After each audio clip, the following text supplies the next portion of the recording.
ahead and call our meeting. I will start by asking everybody to rise with me for the Pledge of Allegiance. I pledge allegiance to the flag of the United States of America and to the republic for which it stands, one nation, under God, indivisible, with liberty and justice for all.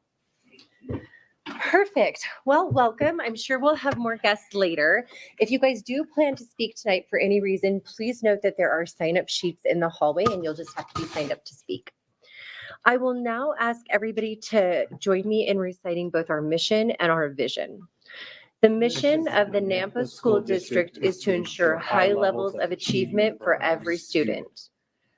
Every student is fully engaged in extraordinary learning experiences, preparing for successful transition to the next stage of life. And with that, I will entertain a motion to approve the amended agenda. So moved. Motion has been made. Do I have a second? Okay. Motion made and second. Can we just state the reason that is in the board packet for the amended agenda, please? If somebody has it for me, yeah, if you want to state it, that'd be fine. The amendment was to add an executive session per Idaho Code 74-2061C due to time of the essence, which 74-2061C is to acquire interest in real property, which is not owned by the by a public agency. Okay, thank you. Motion has been made and seconded. All in favor? Aye. Any opposed? Okay, perfect. I will now entertain a motion to move us into executive session. Madam Chair, I move that we move into executive session per Idaho Code 74-2061C, F and J. C, to acquire an interest in real property which is not owned by a public agency.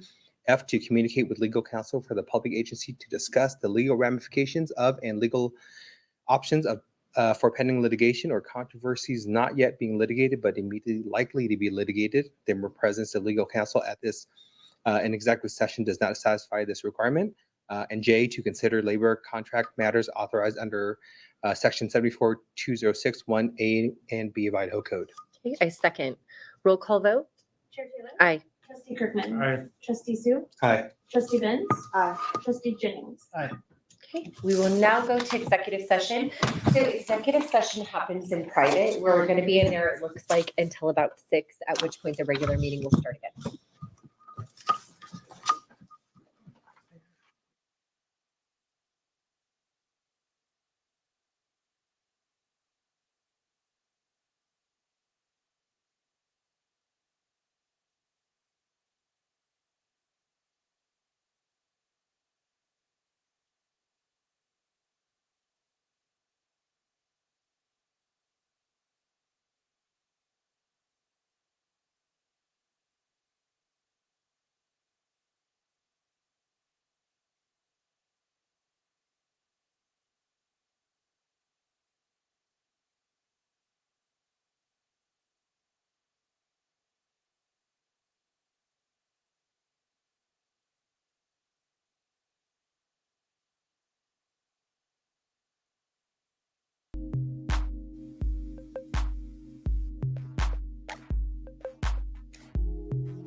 So we will resume our board meeting. It looks like we have a lot of faces. So we just left executive session. So what will happen next is we're going to go right into our spotlight. Before we do that, if you are here tonight and you intend to speak, we want to hear from you. We even have a section for it. I just want to make sure that you've signed up to speak. There is a sheet in the hallway.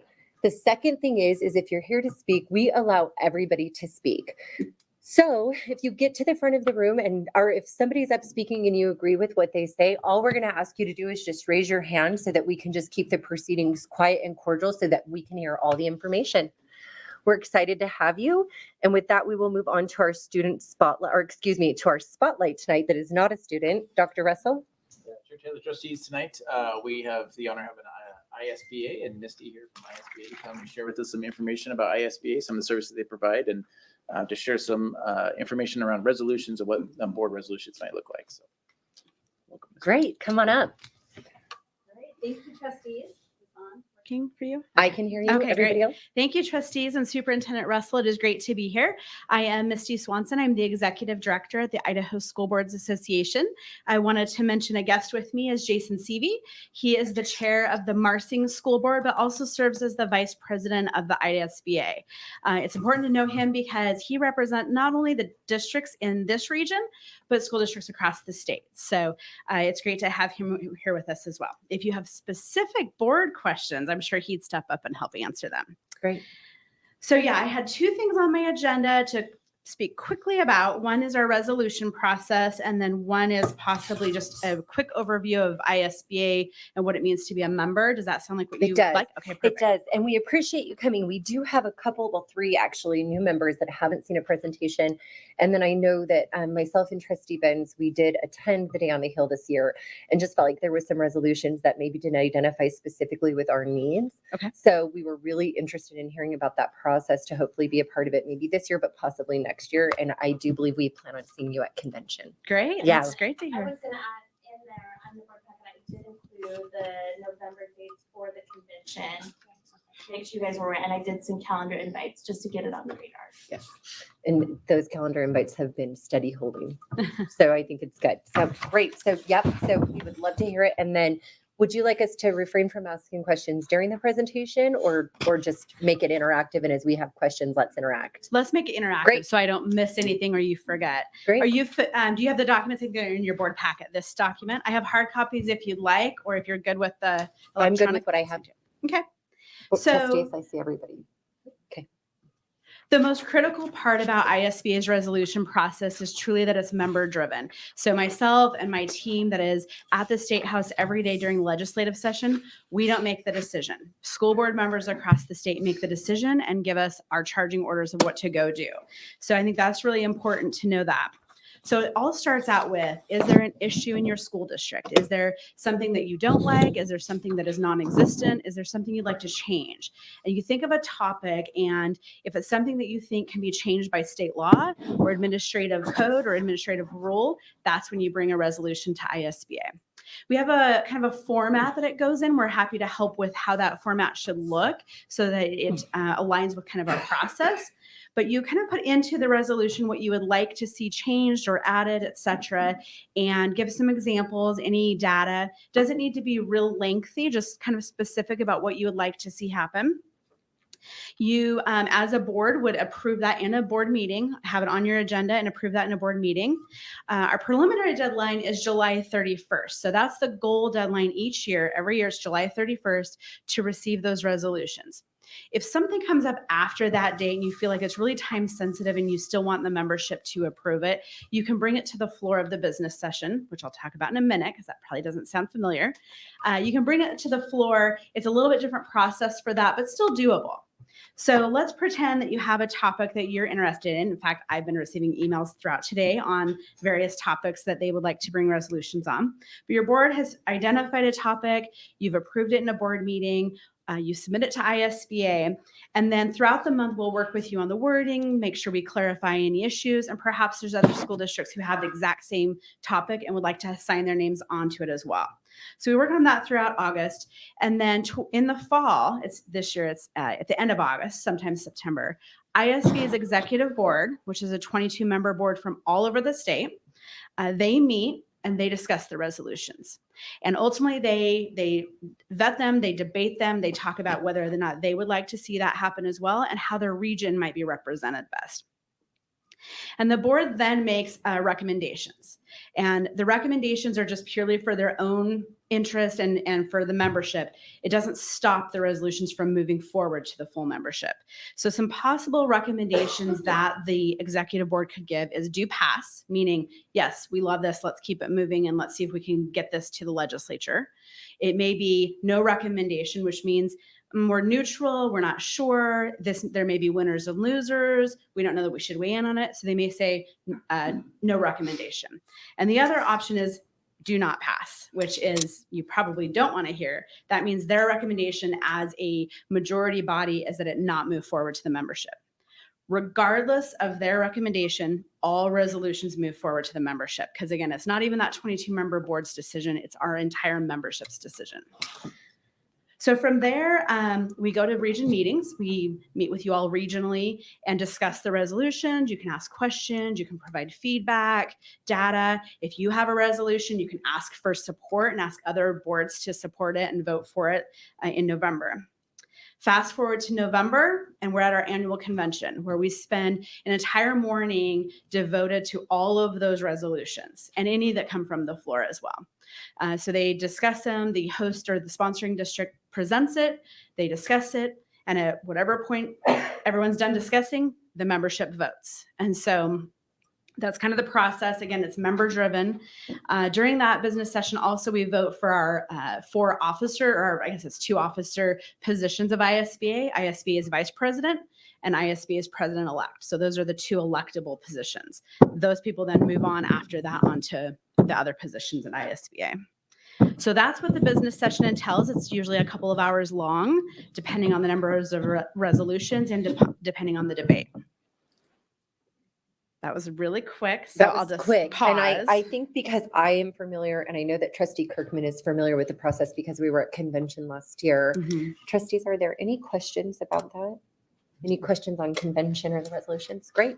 Actually, I do. Chair Taylor, does the ISBA, do you provide any resolutions from ISBA? I know most of them, if not all of them, come from the body, from the school districts, but I think there's a notion out there in the public that the school board association, be it here in Idaho, nationally, other states, is not necessarily a positive thing. And so my question is the things that get to the legislature from school districts come from the school districts. They're not coming from the school board association. Yeah, Is trustee, that correct? that is correct. You understand where I'm headed with I that? absolutely do. Per ISBA's bylaws, the staff, the association, people like that cannot bring any resolutions. So me, my staff, none of us can do that. It has to come from member school districts. Now, there's one caveat where it can come from our executive board as well. So if the executive board gets together and decides they want to have a topic or that's something that they're seeing statewide that perhaps none of the resolutions covered, they could bring that during that August, September board meeting and then bring it then. It's So not there- real common we see Well, that there though. might be a resolution from just as an example, a resolution from the executive board, not a school district, that all girls and boys can play in the same sports kind of thing. Okay, that's kind of a hot topic. That would be presented to the membership at the convention, and that would be either voted up or voted down. If it's voted down, it dies. If it's voted to proceed, then that goes to the legislature, and it is lobbied for do pass or do not pass or whatever the, you know, so I'm saying. I do, yeah. So do you want me to go through the chair every time, Chair Taylor? Yeah, Yeah, you're okay if you don't want to for these proceedings so that it can be more of a conversation. I really appreciate that request, Okay. but it's okay. That way that we can dialogue. I really want to make sure that the questions are answered and everybody is clear on what a resolution is, Mhm. and that if something's so heated, as And where it's trustee coming Kirkman from. decided to bring up today would be there, could the entire membership still vote it down? I think that that's a good question to answer as well. And then maybe defining those resolutions, but yes, open conversation. Okay, great. Thank you. So absolutely, the membership still decides all of the resolutions and the outcomes of those. The only time that something could come up is in the middle of the legislative session. So the resolutions either pass or fell. That gives us our charging orders that we then go work on, whether it's to try to get something across the table or something defeated. If something comes up in the middle of a legislative session, which inevitably it does, we then go to a government affairs committee. So the government affairs committee ranges from about 10 to 12 people on it. And again, from all over the state, including large districts and small districts. And if a topic comes up, then staff still doesn't make the decision. We go to that government affairs committee and we say, here's what we found out. Here's draft bills.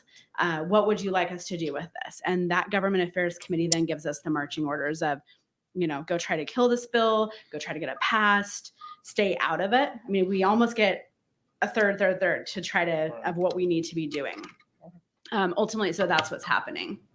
And those are all trustees, elected trustees. that They're are on your all governing board. trustees. They're all currently on the executive board, all Sorry, school board executive. members, all from either large districts, small districts, or at most one charter school board member. Okay. Trustees, any other questions at this point in the presentation? So hypothetically, say we wanted to bring a resolution, but we did not have any language for a regular board session. We would have to have a special session to approve that language before we could submit it by the July, correct? That is correct. Yes. I didn't know if that was a hypothetical question for you or our clerk. Okay. What, next? Okay, great. So there was a second handout as well. Just for your information, it's ISBA's advocacy platform, and it really just goes to show you that advocacy on behalf of your school district really occurs all year. So we encourage you to meet with your legislators, invite them to your meetings, show them your schools, show them the great things that you're doing so that you have that support and voice that you guys are representing throughout the whole entire year, not just the legislative session. So this is kind of ISBA's advocacy platform and what we work on and what we encourage members to do throughout the year as well. Yeah, it is cool. Great. Trustees, any questions on this?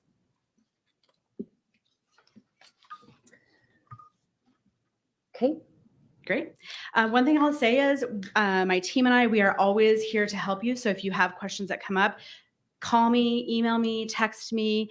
My information is out there available for you. So if you have questions that come up, or if you're saying, can you look at this resolution real quick so we can run into a special meeting in 24 hours, let us know. We're happy to help out with that. So also happy to help with some wording. We can't write it for you because we shouldn't get involved in that process.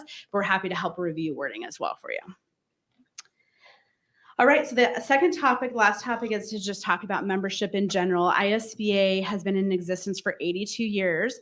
For the reason that it was founded and established 82 years ago is the same reason we exist today, which is really to support school board members across the state so you can do the very best job possible in serving your community, and then also support your administrative district leadership team. Like I mentioned, on ISBA's executive board, we have 22 members and 4 officers from all over the state. Our bylaws require that we have both large and small district representatives so that we ensure everybody is represented. I will say in your region, the large district representative is the board chair of the West Ada School District. So she serves on our executive board and helps to make decisions for ISBA as well. A few of the services that we provide that I'd love for you to get to know more about and to learn is the membership consultation. So part of your membership is we're available pretty much 24/7. I do sleep at night, but most of the time we are answering phone calls late into the hours. We are responding to texts and emails as well to make sure that you always have somebody that you can reach out to. Really, if you have questions, if you need advice, if you have something that's just kind of on your mind that you just need a neutral party to say, what do you think about this? So we're here for you at all times. We also offer the ISBA Property and Liability Insurance Program, which hopefully you're familiar with. So it is the premier property and liability insurance program throughout the state. Obviously, it is a lot of insurance to cover schools filled with kids and staff, and then also have busing and other things that you guys may be covering. We also provide advocacy and legislative services. So like I just went through, we provide those services for you on your behalf. I hope that we're serving you the best we can. And if we're not, let me know. I want to hear if you're not satisfied or not happy with how we're handling something. And that throughout the legislative session, you should be Can I receiving. stop you just Yes. right there? So I was just really interested in these 4 hours of free legal service. Yes. I know that maybe Yeah. that sounds insane. So what is this? So 4 hours a year, and it's just with like the Anderson Julian wholesale. Like, does that, if that's already our firm, does it cover that? Can we just use that every year, 4 hours, get it booked? Okay, that's all I needed to So know. what you'll want to do is when you call with a legal matter, you want to say, I want to use my ISBA hours. Great. What that means is they bill us, they don't bill you. Yeah, if we have Um, these 4 free hours that I'm not using, Well, let if me use other- them now. And if other districts aren't using their 4 hours, can We we? have those as well. Yeah, thank you. I'm with him on that one as well. No, I just hadn't seen them. I think it's great. I want to make sure because we are members that we're utilizing it. Yeah. So that was my big thing. And also this past year, we Thinking of added hours some too. additional hours to the 4 because when the bathroom policy, I'll label it, when that came out, we said, we really want boards and superintendents to reach out to legal counsel. Don't try to do this on your own. Here's some additional free hours with education law experts. Talk to them. Like, you know, No, I love it. We want that to be I love it because that's what we did. And now I know it could have been free. So, Yeah. yes, that's and good. they may have billed us for it, but yeah, make Yeah. sure that you or your Make sure that we're superintendent taking are advantage of using the those hours. hours. Yep, that was it. Yep. Resource Center really covers several different things. We just try to keep everything on front and back pages. So the Resource Center includes salary schedules. So we do a survey where we collect all of the data across the state. When you are doing negotiations, you can look to see what neighboring districts of similar size, what their schedule looks like, what their health benefits are, what other benefits are. It's all in one document. It is a gigantic document because there's a lot of information to cover, but it is all there. We also have a master agreement database, which is searchable. So when you are thinking about, hey, how much, parental leave is someone allowing, another district allowing, you can type in keywords, and anytime it hits one of those master agreements, you can go find out what others are doing. We also have our clerk's manual, the Slate magazine, things like that are all in there. I think they're all password protected, or majority of them are. If you don't know the password, let me know, or I'm sure Clerk Lamont knows the password as well that she can, or I can give that all to you. So happy to have you access all of that.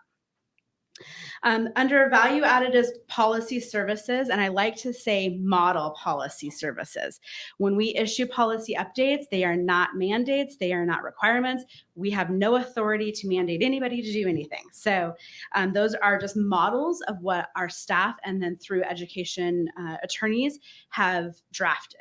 And this is what attorneys have felt like are required by law, maybe suggestions and best practices. And when you receive those, you'll be told what they are. Did a law just pass July 1st? You really should adopt something like this, or is it optional? No matter what it is, we recommend you work with your community, you work with your staff, your parents, to ensure that it keeps the idea of what your community and staff want, that you're not just blanket adopting all of the model policies we suggest. Make sure they're right for your district and your people. And I just want to interject there in saying that we have done that. We have used the model policies and then changed them for, what our community needs. But it is such a service for you guys to do that for us. And we really do appreciate that. And I know that that's called upon a lot just when we're looking for verbiage. So I just want to extend the appreciation for that service. Thank you. I will pass that on to the staff. Thank you. Another one is our annual convention as well as other events. I'm so happy to hear that you are planning to attend, or hopefully all of you are able to attend. That is probably the biggest gathering of school board members in Idaho, where over 575 people or school board members join in Boise. And next year we'll be back to Coeur d'Alene, but this year we'll be in Boise so we can have those big numbers. We have a variety of workshops, usually at least 50 workshops to choose from over various time slots. Keynote speakers, an attorney from Anderson Julian Hull will be presenting as well during a keynote slot. So it's a great opportunity for learning specifically for that school board member role. So especially for the new people, if you're at all able to attend, I'd highly recommend it. It has rave reviews. There's a few other events too, like Day on the Hill and Leadership Institutes. There's other things we offer as well that if you have questions, I'm happy to provide those as well. And then our team also provides board development. So as you decide, hey, we really like to have some board training or some development opportunities, we also travel the entire state. We have a team of people that provide that depending on the personality of trainer or the expertise of trainer you're looking for. So we're happy to do that. Both with the board development and the convention, you should know that there's $6,600 per year that is allocated or that can be allocated as reimbursement from the State Department of Education. And that is for your school board and the superintendent to attend these events and trainings. The convention is not fully reimbursable. It really depends on the types of workshops you attend and if they meet the requirements that the state law requires. But if we come into your district and it's one of the topics that is reimbursable. So it helps so that you don't have to spend district funds doing these things. So that was my very quick overview. No, it's really good. Thank you. I just wanted to make sure everybody was aware of what you are for us as a resource. So trustees, any additional questions? Right. We thank you for your time today. All right, And thank it you. was a pleasure to have you. Thank you. We're going to slip out so we can give up these very in-demand Please seats. do. Yes. So, Thank you. Thank you again. All right. With that, we are going to move into our community partners update. Dr. Russell? Chair Taylor, trustees, tonight we have, I believe, John from the Rec Center. Let's see if John's around. Oh, there he is. And he's going to give us an update. We've been asking a couple of our community partners to come share some of the programs that we have within our community for our students, particularly as we move towards the 4-day school week. If you remember, a couple months ago, we had the YMCA. We also had the Boys and Girls Club, and the Rec Center also has a program that I'd like to share some information with us on. Yeah, thank you, Dr. Russell. Trustees, thanks for the opportunity to be here tonight. John Berkey, I'm the manager at the Harvard Recreation Center, formerly known as the Nampa Recreation Center. Most of you that have been here for very long know it as the Nampa Recreation Center. But we just celebrated 30 years of being open, and I've had the opportunity of spending 22 of those years working there. And so it's really a passion of mine. And for those of you that may not know, the Recreation Center is owned and operated by the city of Nampa. It's a unique thing for us to have that. Most of the municipalities in our area work with YMCA as their main source of a community center. And we have the luxury in Nampa to have the recreation center that's owned and operated by the city. I didn't want to spend too much time tonight, but just a couple things I wanted to reiterate. And one of those is the changes that are coming with the school district this year.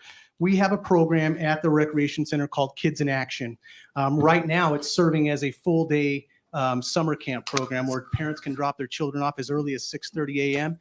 and can pick them up as late as 6:30 p.m. And what we do is we take care of those kids all day, give them opportunities for activities, play, STEM activities, anything from swimming in the pool to doing art activities and that sort of thing. We also take them on field trips and that sort of thing in the summer. So we try to emulate a little bit of what you guys do throughout the school year during the summer. Now, once we get school started, which we're looking forward to, we offer 3 different options. One of those is a before school program where children come down to the rec center as early as 6:30 a.m. and then we get them to school and drop them off at their local schools. We only do that for Nampa schools. We don't offer it for Valley View or those yet at this point, but it's worked out really great. The other option then is after school. So when those children are done, traditionally we've been utilizing the bus company to get them, and we're hoping that still stays. It'd be a challenge for us to get them to the rec center afterward, just because most of our staff that we utilize are actually students coming from the high school level. So with the change a little bit with times, we know it's going to be a little bit of a challenge, but I think we're going to make it work. We've talked to district representatives, and I think we can get those students down there to be able to meet the younger ones and help them out. And then the third thing that we're looking forward to, and we've done this in the past, it's not new to us, but we've done it on holidays, things like that, or student teacher conferences, days like that where the kids aren't in school. We've traditionally had a full day Kids in Action program. With the change, we're planning to now have that full day Kids in Action program every day that there's not school. So all those Fridays, we will have an open day that day. You'll notice in the pamphlet I gave you, it's $28. That gives the kids an opportunity to be there 6:30 to 6:30, including snacks and programming for the day. So we're prepared, and we look forward to working with you guys as those changes make. We're not sure what that's going to look like yet. We're planning to send out a survey to parents that we know of that have utilized our program in the past here in the next 2 weeks to see what parents are planning to do this year with their children during the change. One of the things that we see too is the Friday is a big change, but we also see with the school day going longer, it may impact how many kids are actually attending in the afternoon. With that being, I think it's a 4:30 end or something like that, we may have less kids attending in the afternoon. So we'll adjust to that as we go. Couple other things I just wanted to highlight, and I put in there too. One thing that we do every fall is the Harvest Classic Fun Run. It's a local event, and I'm a runner. I ran in college and high school, and I love that sport. And this is just an opportunity to get the youth of our city out and attending. And this specifically, we take the proceeds of this event, and what we do is a raffle. So as the children or parents or whoever enters, they put in their school name, and we draw out those names, and we offer $250 scholarships, if you will, to each school that we draw out. And we give those to the school and ask them to utilize those in their physical education program. So just another great event. We're always looking to add more and more of our Nampa youth into that. Other things that we've got going on, it's not rec center, but it's parks and recreation, which we are one and the same. Just a plug for the partnership that we have with the schools. In my prior role to being manager of the recreation center, I was the recreation manager for the city. And we have had a long time agreement and partnership with the school district to be able to utilize facilities both back and forth for the school district to use some of ours and then us to use theirs. And since I've got the attention today, I want to say thank you. It's a much needed partnership, and it serves thousands of kids every year through that partnership. And so thank you for the efforts made to continue to keep that partnership going. The last thing I want to touch base with is our scholarship program. And what that does is there's two options for scholarships. One of those is membership for the recreation center, and those can be utilized by families just coming down to the recreation center and filling out a form. And then the second one is a scholarship for programming, for activities, much like our basketball program, our baseball program, those things. Those are currently what we do is we send out to each school a stack of scholarships, and we label those to the counselor. And the idea is that those school counselors know a whole lot better than we do which children in their schools maybe can't afford or maybe would benefit from a program that the parents couldn't sign them up for if they had to pay.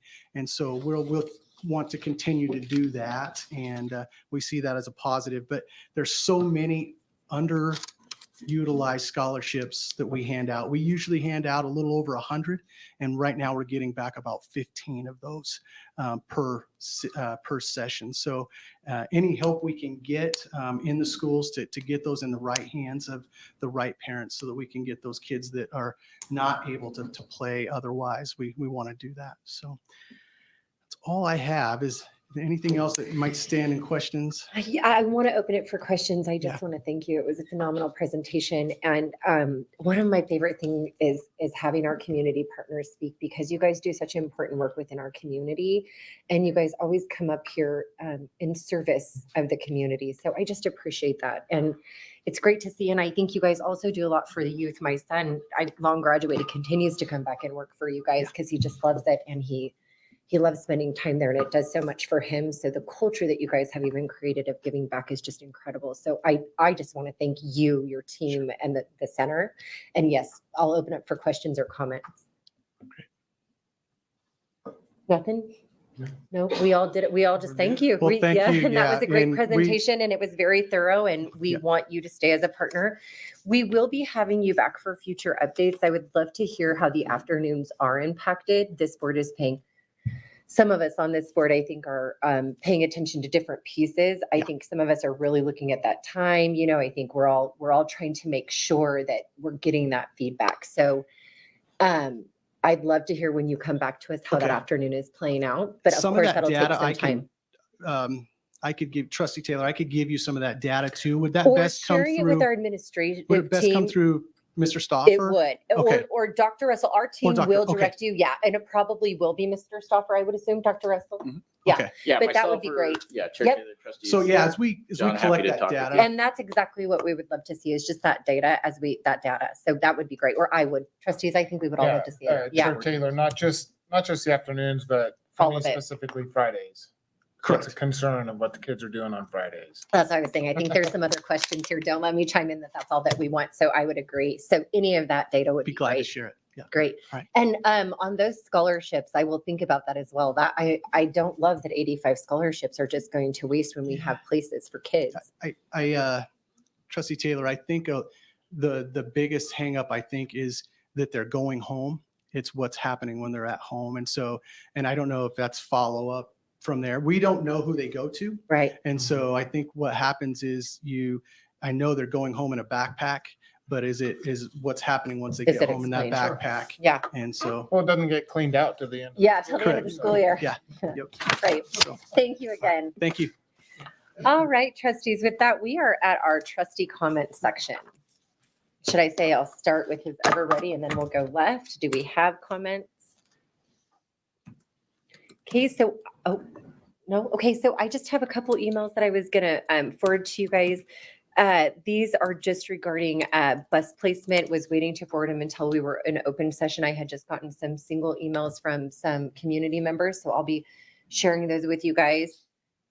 Chrissy, do they just paraphrase really the placement of busing busing at the union location? So that's all that's pertinent in those emails. So I'll be sharing those with you guys right now. And that's all that I have. Okay, with that, we are going to move into the, Hold on, sorry, sorry. Chair Taylor. On that note, I'm probably speaking out of turn here, but since it is trustee comments, I will comment.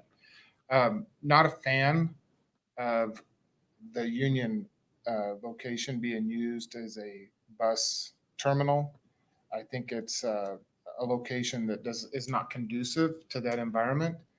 And with one of the other hats that I wear sometimes, just the location as far as zoning and things like that, I think all this has been looked at, it's been discussed ad nauseum.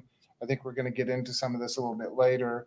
But I'm very concerned. I've gotten some emails and talked to some people about that location. And yeah, I mean, from the get-go, it was a concern of mine.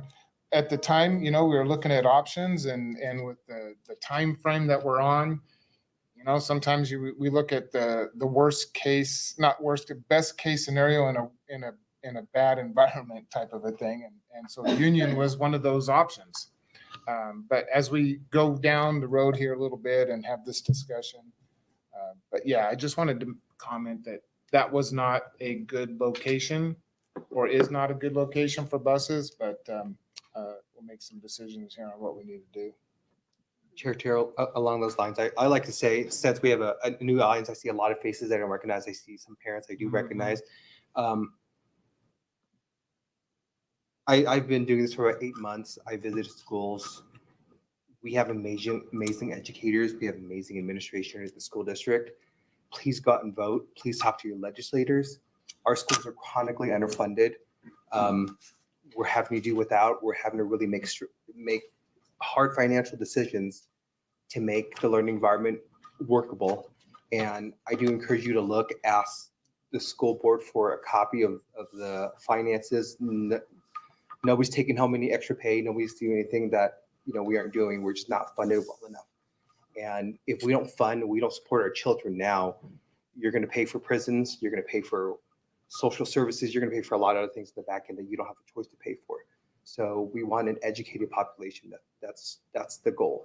Nobody is here trying to indoctrinate your kids. Nobody's trying to force something down that they shouldn't, other than a great education and teaching them all the basic, the fundamentals of what they need to be functional people in our society.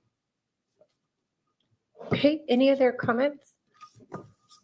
All right, I will with that go ahead and accept the public comment sheets.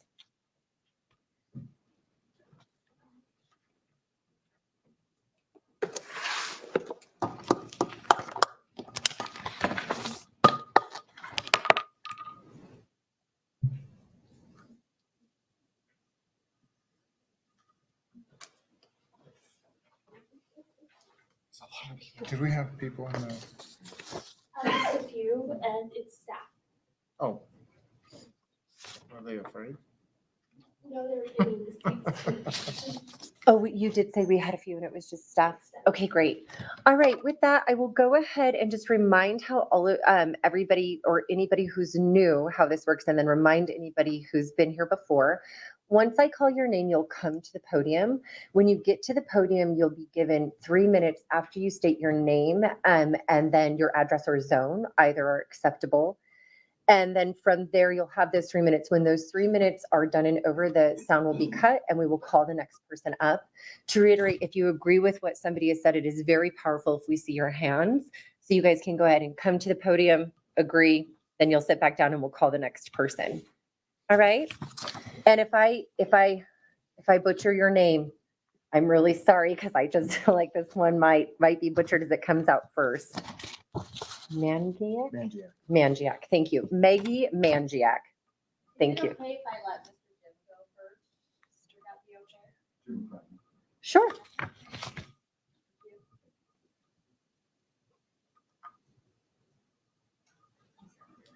Good evening.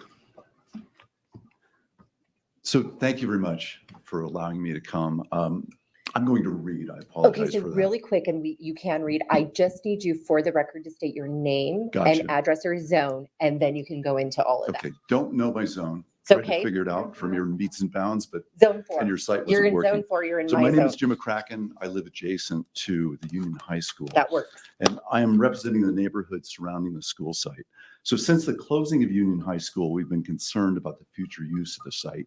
On July 1st at the schoolyard, I spoke with Mike Hamill, who's the general manager at First Student. He indicated that they were simply planning a meeting and using the school for a meeting site, is what he said on July 1st.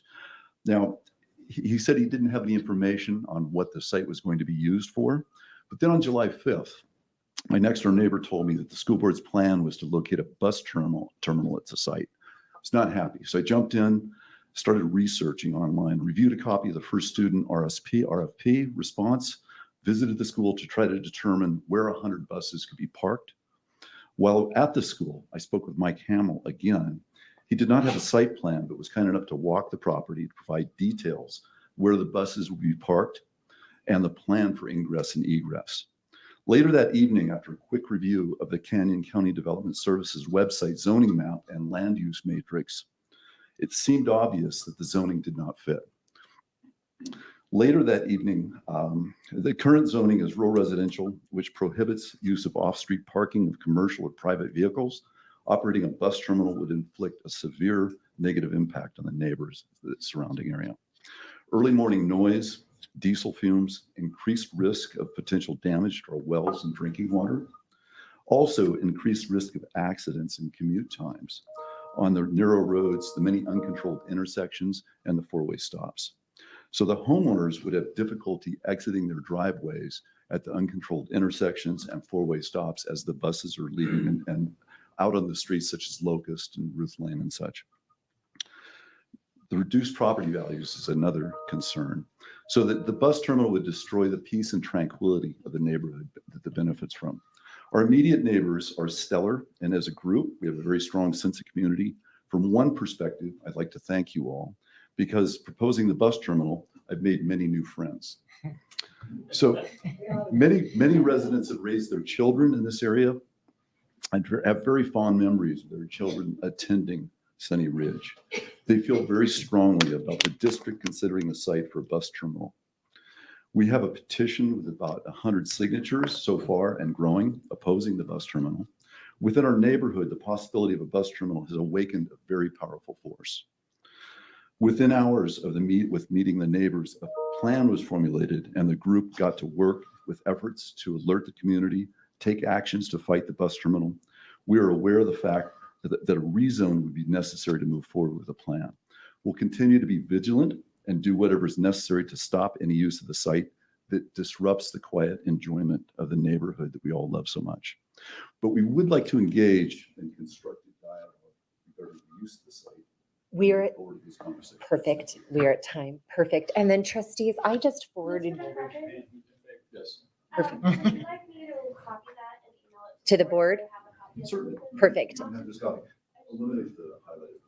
And then, thank you. Perfect. Okay. Why she does that, trustees, Mr. McCracken is part of that email that I was referring to. So I have now shared that with the entire board. The email that I referred to in my comments, I am now just sharing. So I was letting them know. Yeah. That was it. We appreciate that. Of course. Yep. No, I wanted them to have the same information and I have to do that here. So I can't just forward them an email until we get to public meeting. It's Well, just, it's- yeah, I get right, it. yeah. Yeah. So now I you have it. understand. So just so you guys are all working from the same information, that thread was just forwarded to you with the neighbors. Great. Thanks for your time. Of course. My friends have to speak now. so- Thank you. Okay. All right, so with that, I'm gonna go ahead and call Maggie Mangiak back up. And I am gonna go ahead and ask that you just wait a brief moment until our clerk walks in, and then I'll have you introduce yourself, give us your address, and then your time will start. Thank you.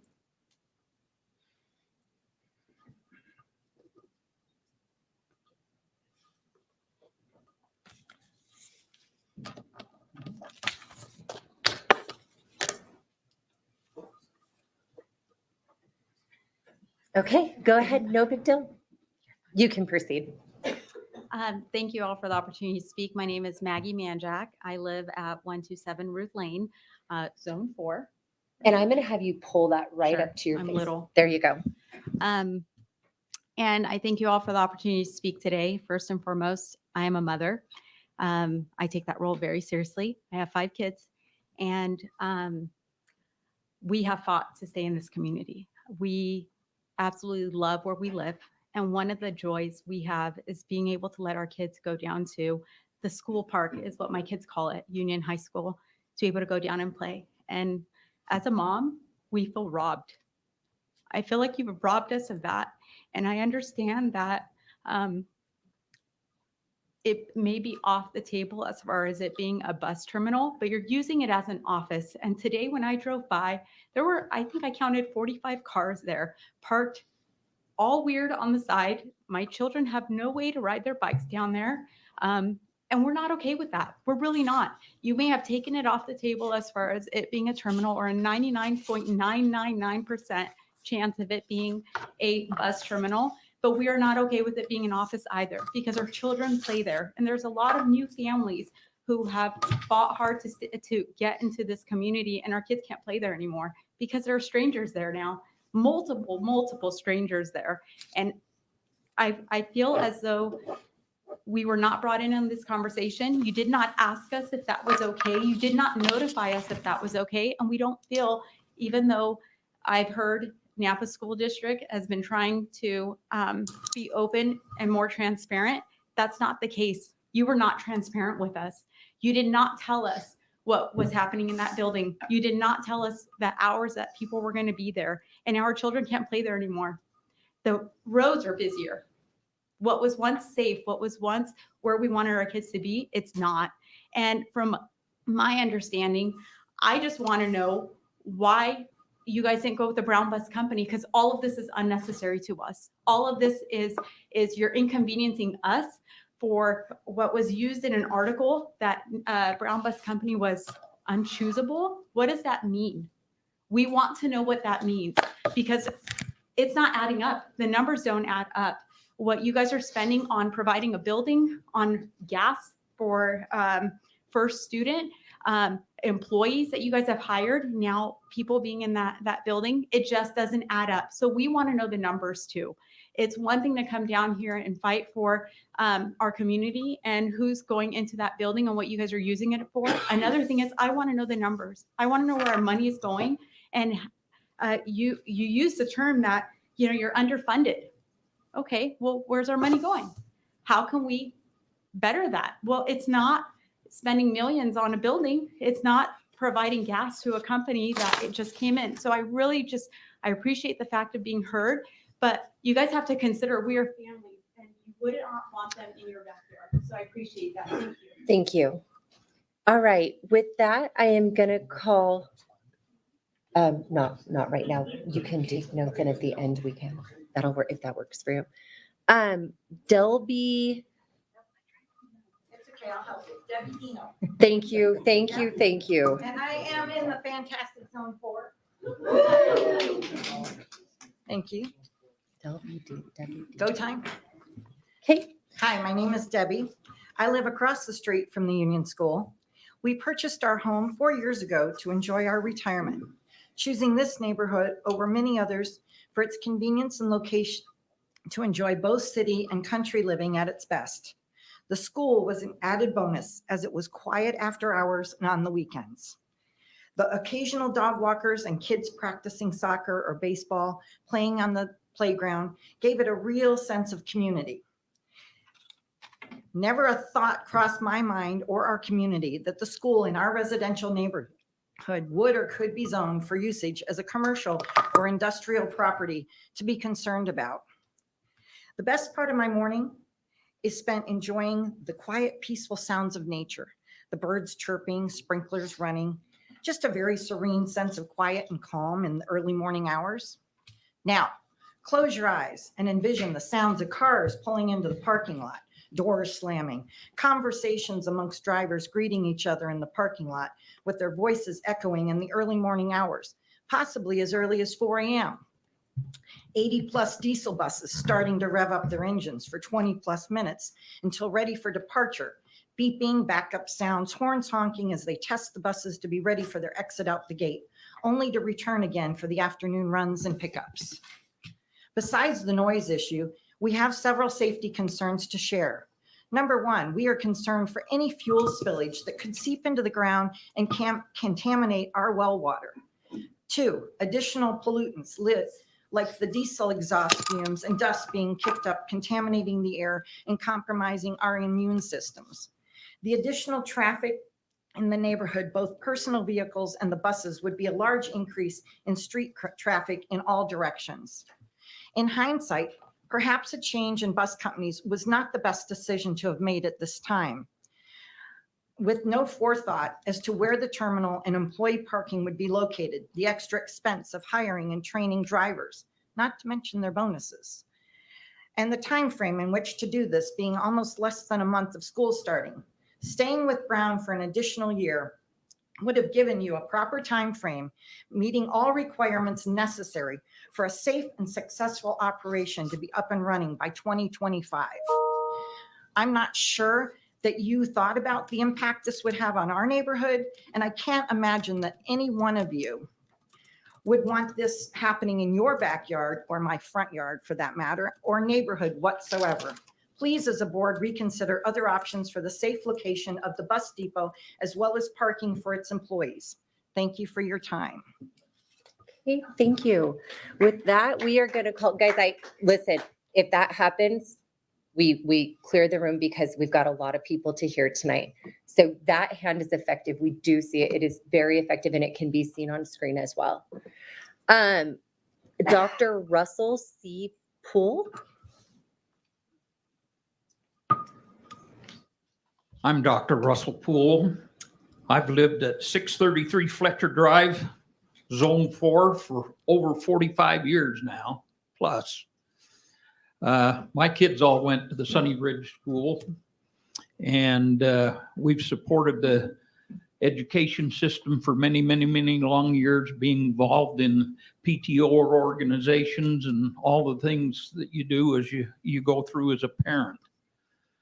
I was not aware when Union High School came to be, and all of a sudden we had all of the added traffic. I bet I've called the sheriff's department at least 5-6 times to tell them to get somebody down there to control the traffic when the kids are leaving school and things like that, because sometimes they use our little quiet street like a racetrack. And there's been some high speeds down there. In fact, I've stood out in the road a number of times, putting the brakes on them. If we bring buses and things of that nature in there, those streets are going to be used again. Now, I know there's an egress out, going out to Locust Lane and things that way, but I'm sure they're going to still have to use those streets. And so that's a concern. We don't have as many kids in the neighborhood, but we do have some. And there's always a concern about that situation. The number one issue comes down to transparency. That's the number one issue. I never knew that Union High School was going to be formed, and I did not know or was not informed that this situation existed until we got the information on it. We can't have a good society without information passing to and from. I still don't know, and I know a lot about the school district, but the situation with the schools that were shutting schools down and things of this nature just don't make sense to me anymore, because I've lived in and run a practice in this area for that many years.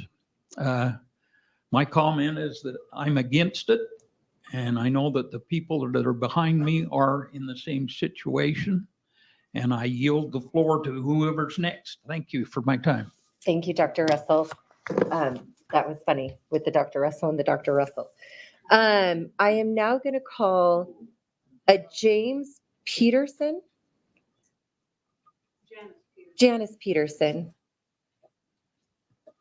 Come on up. Janice Peterson, 536 War Eagle Way. I'm not connected with what's going on with down by Union School. That's not my area.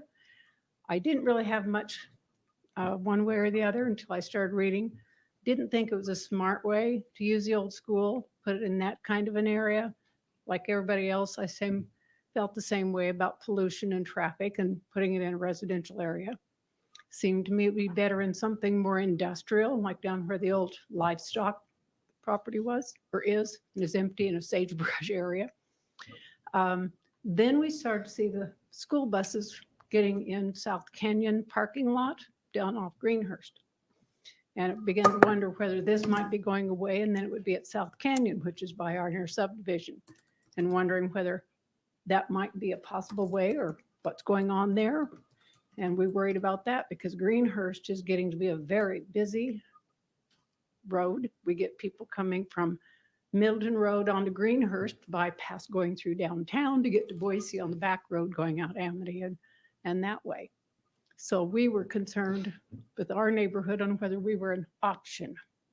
But after coming here, I don't think it needs to be in anywhere where you're going to have children, traffic, and homes. We have a lot of older people in our subdivision, and some of us sleep very light. So it would be nice to look for some place where you're either at the edge of an industrial zone, but keep it away from subdivisions where you have people with children and high traffic areas. I know it's hard to find in Nampa, but it seems to me the people who put the bid in on this would have been a better business sense if they had found a location before they had the contracts ready to go, because the cost of the land is going to be a big difference, and it's a big different value on the bid. I think it was a bad business plan. I worked with corporations like Hewlett Packard and Monsanto, and we did purchasing. I don't think this bid was well thought through. Thank you. Thank you. Okay, with that, I am going to take Andrea Gardner. Hi, I'm an Idaho native, been here in Nampa since 2001, have 5 kids, been involved. Can I have you give us your name and address, and then we'll okay. start your time, and then we can do all Andrea that. Gardner, I'm in Zone 4. Great. I agree with all these things these wonderful people have said about, not being excited about the whole union bus thing, First of all, thank you for your service. Appreciate all your time. There's a lot of great things about Nampa School District. We love the education. There's been a lot of great things. Transparency has been a big issue, as many things have been talked about. One thing I want to talk about is like even the discussion of the 4 schools being closed early, a while back. Instead of, for me, I'm like, why in the heck are we doing that? And then I did some research and heard that there was lack of funding, Maybe come out to the community saying, look, community, we have to make some hard decisions because we're a lack of funding. And then it just changes the mindset of, like there's a reason why we're doing this. There's been a history of transparency over the years, as been mentioned, and I agree with all of those. But one thing that is most personal to me, and is the same area that we're talking about, is good old Sunny Ridge Elementary School. Many of us moved to that area to have our kids go to a fine school. It was the #1 school in the district for many, many years, had the top ratings, on and on and on. We were promised, after rallying and doing all these different things, that that school would stay. And then one day, in the middle of the night, without any notice, there was a notice saying the school has been closed due to whatever circumstances. None of you were probably involved in that, maybe heard about it, but we're not here to make any kind of position of that. But so because of that, and the talk of transparency that, okay, you're out of the blue with the bus company, that doesn't sit well with a lot of us because of our past. And so the question that we pose to all of you is, where are the buses going? Are you getting the offices in there just to get your nose under, and then we're gonna gravel the whole thing and put buses? Or surely we could work together and come up with some ideas of what could be used for that school, what could be financially better, what could be producing some money. I mean, there's a wide range of good thinkers in this community that have Nampa school districts back. They want the best for the students in this area. I don't think it needs to be the community up against school. By no means, it needs to be working as a team. And I think we can come to some agreements together if we put our minds together and really come up with some solutions that, could get the school board out of the deficit and the community happy. And I'm willing to help, and I know a lot of these people behind me are too. So anyways, that's what I want to say. Thank you, and don't get too devastated. I think we can turn this around, but please don't put the bus secretly behind us. Thank you. Thank you. All right, with that, we have Lisa Sowards. Sowards.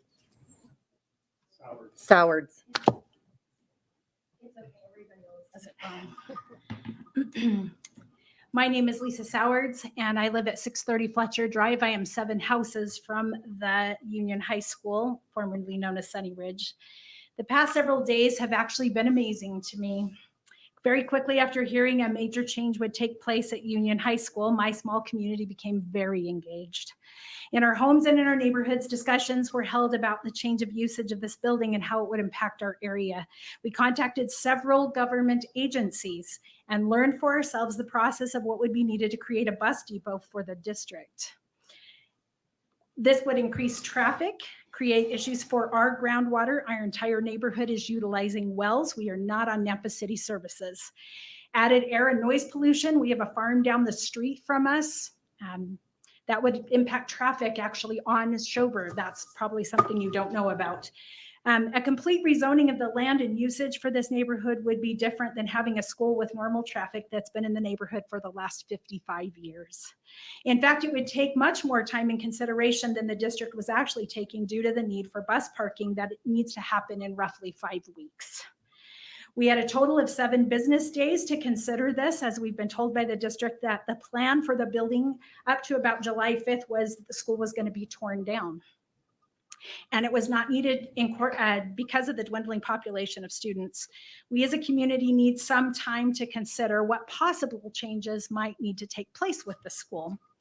We're asked to come today with ideas regarding what we'd like to see done. A few ideas that were maybe put forth was an adult daycare center, a child care center, a recreation center, and a school. Here are some actual changes I would like to see implemented as of now. I would like to see quarterly meetings held at each section of this school district with a board member. That could be a roundtable discussion with an agenda of issues, concern, and collaboration ideas from the community members to see how to address areas of concern in the district. Perhaps this could be helpful for general board meetings even, and give a better way for free flow of ideas and support. I'd also like to see notification of major changes in the district to be something that was not done on the news. Many of us found out about it through media. We did not hear from it from an actual person who represents us. That was really frustrating because this wasn't like, we're going to change a little bit of the curriculum or we're going to change the lunch program. We were going to change the usage of a building. And that building means a lot to us, but we were also zoned for residential rule. And that would mean a complete zoning change to us. And that was very, very bothersome to us. We would appreciate actually having a meeting, like if you could have come to us and actually talked to us, that would have been really, really helpful. We've lived in Nampa for almost 28 years, and I happen to know many of these people, and they would be so willing to help you. If you want us to pass levies and bonds, it would be really important. Thank you. All right, we've already heard from Jim McCracken. I will now go to Janice Nordstrom.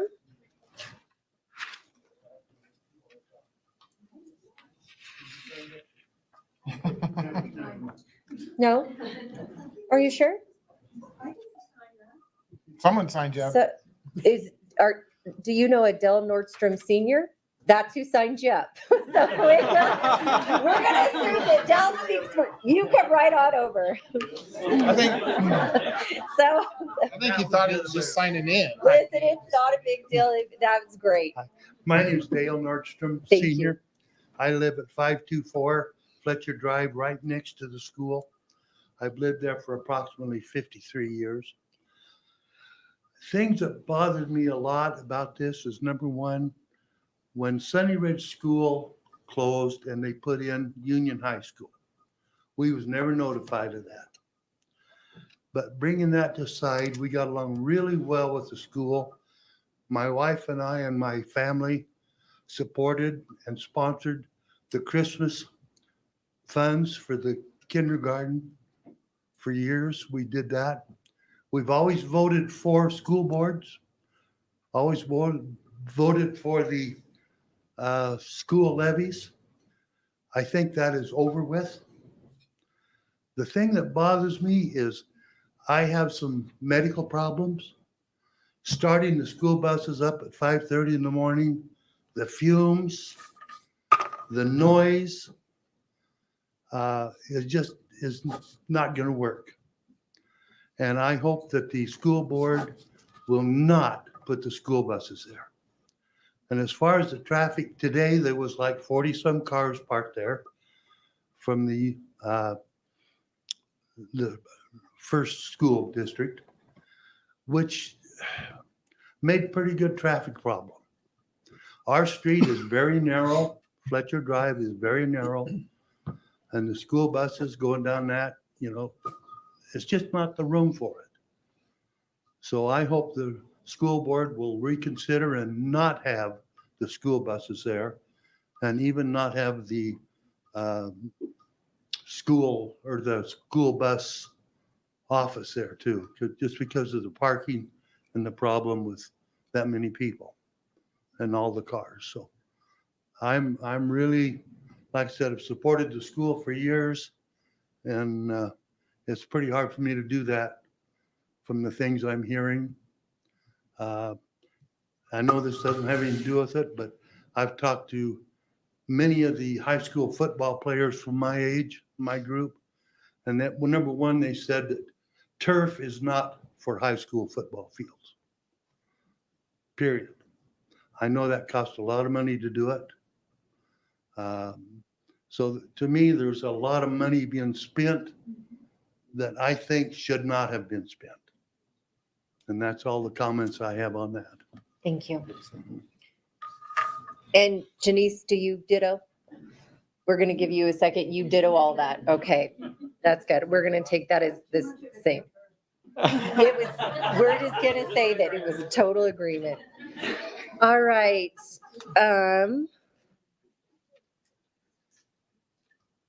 Jeff Greenwald.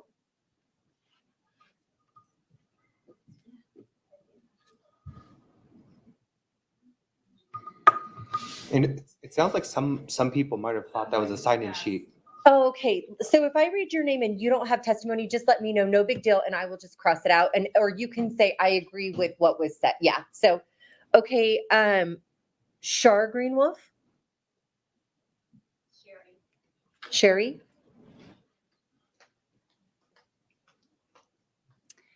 My name is Sherry Greenwald, and I'm at 708 Fletcher Drive. I'm obviously with these people here. My husband and I moved in over almost 22 years ago at 708 Fletcher Drive for Sunny Ridge Elementary School. I have a 36-year-old and a 28-year-old. They've all been there, done that. It closed down. It's okay. Union High School came in, little nervous. Had a teacher, a friend that was there. Great kids. The kids walk up and down, very, very polite. Then we hear from our neighbors, well, we saw what was going on, and we're like, wonder what's happening. Does anybody know? Then we hear what's going on. That's kind of interesting. Did you hear anything about it? No, we heard nothing. Absolutely nothing. So we go down there and we talk to the manager for a student, very polite, very nice. He said, this is what's going on. I go all over the world and do this, all over the place to do this. This is what's going on. Nampa School District, I don't work for them. I work for a student. But there's a young lady over in the other office who is zoning the buses. Great, let's talk to her. She wasn't there. He gave us their number, and then we started talking a little more and a little more. Seriously, I asked him, do you want a bus terminal in your backyard next to you? Do you really?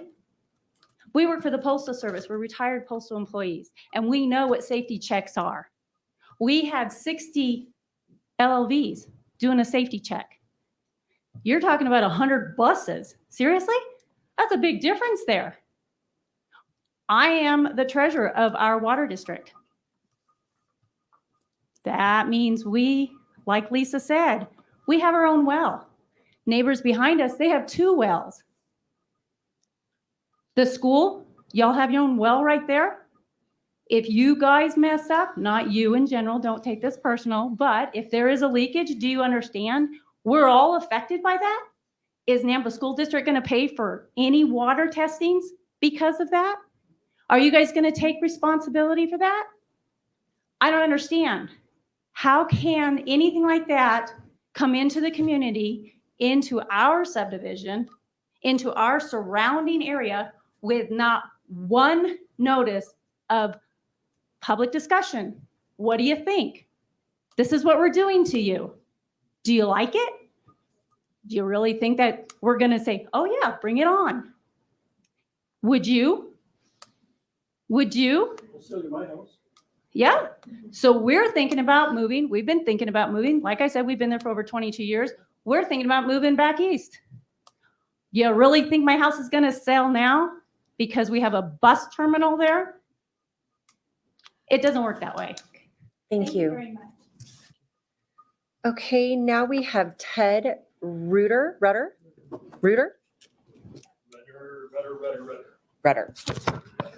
Before you start the clock, please, who is the zone district for?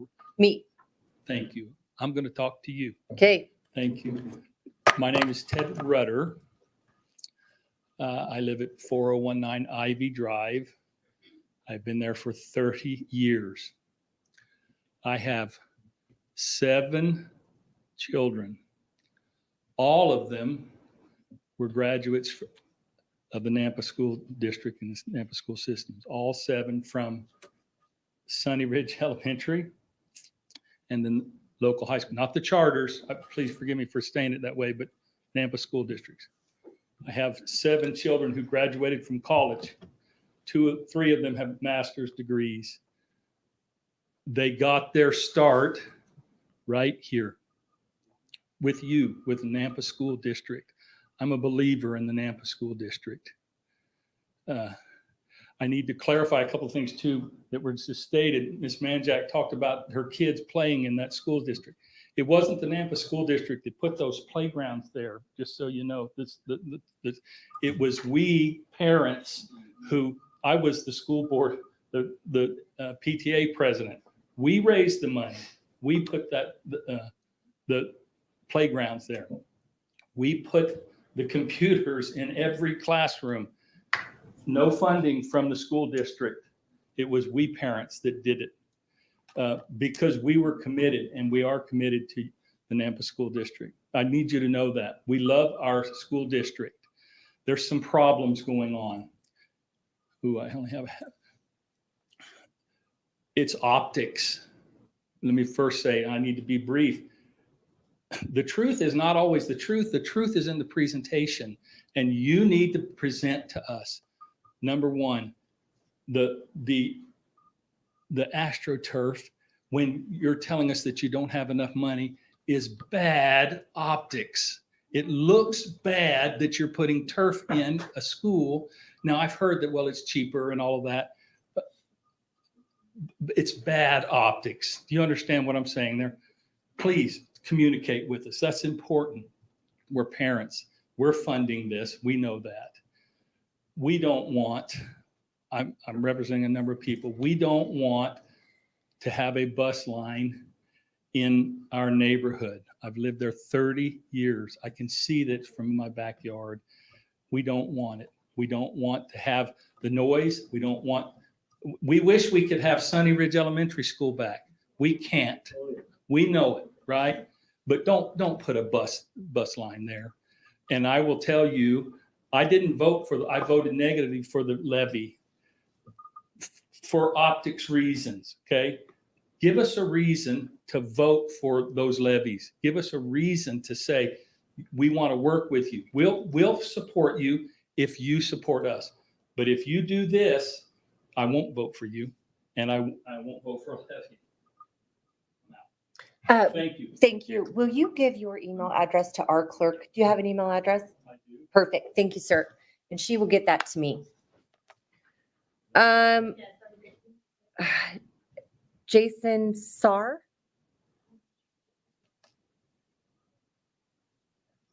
No.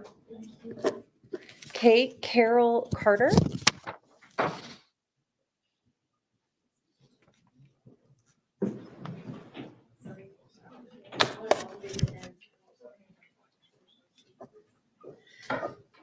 Hello, my name is Carol Carter. I live at 1608 South Secretariat in Trustee Kirkman Zone. Thank you. I'm here today, I don't live anywhere near the old Sunny Ridge School. I'm here more as just a City of Nampa taxpayer.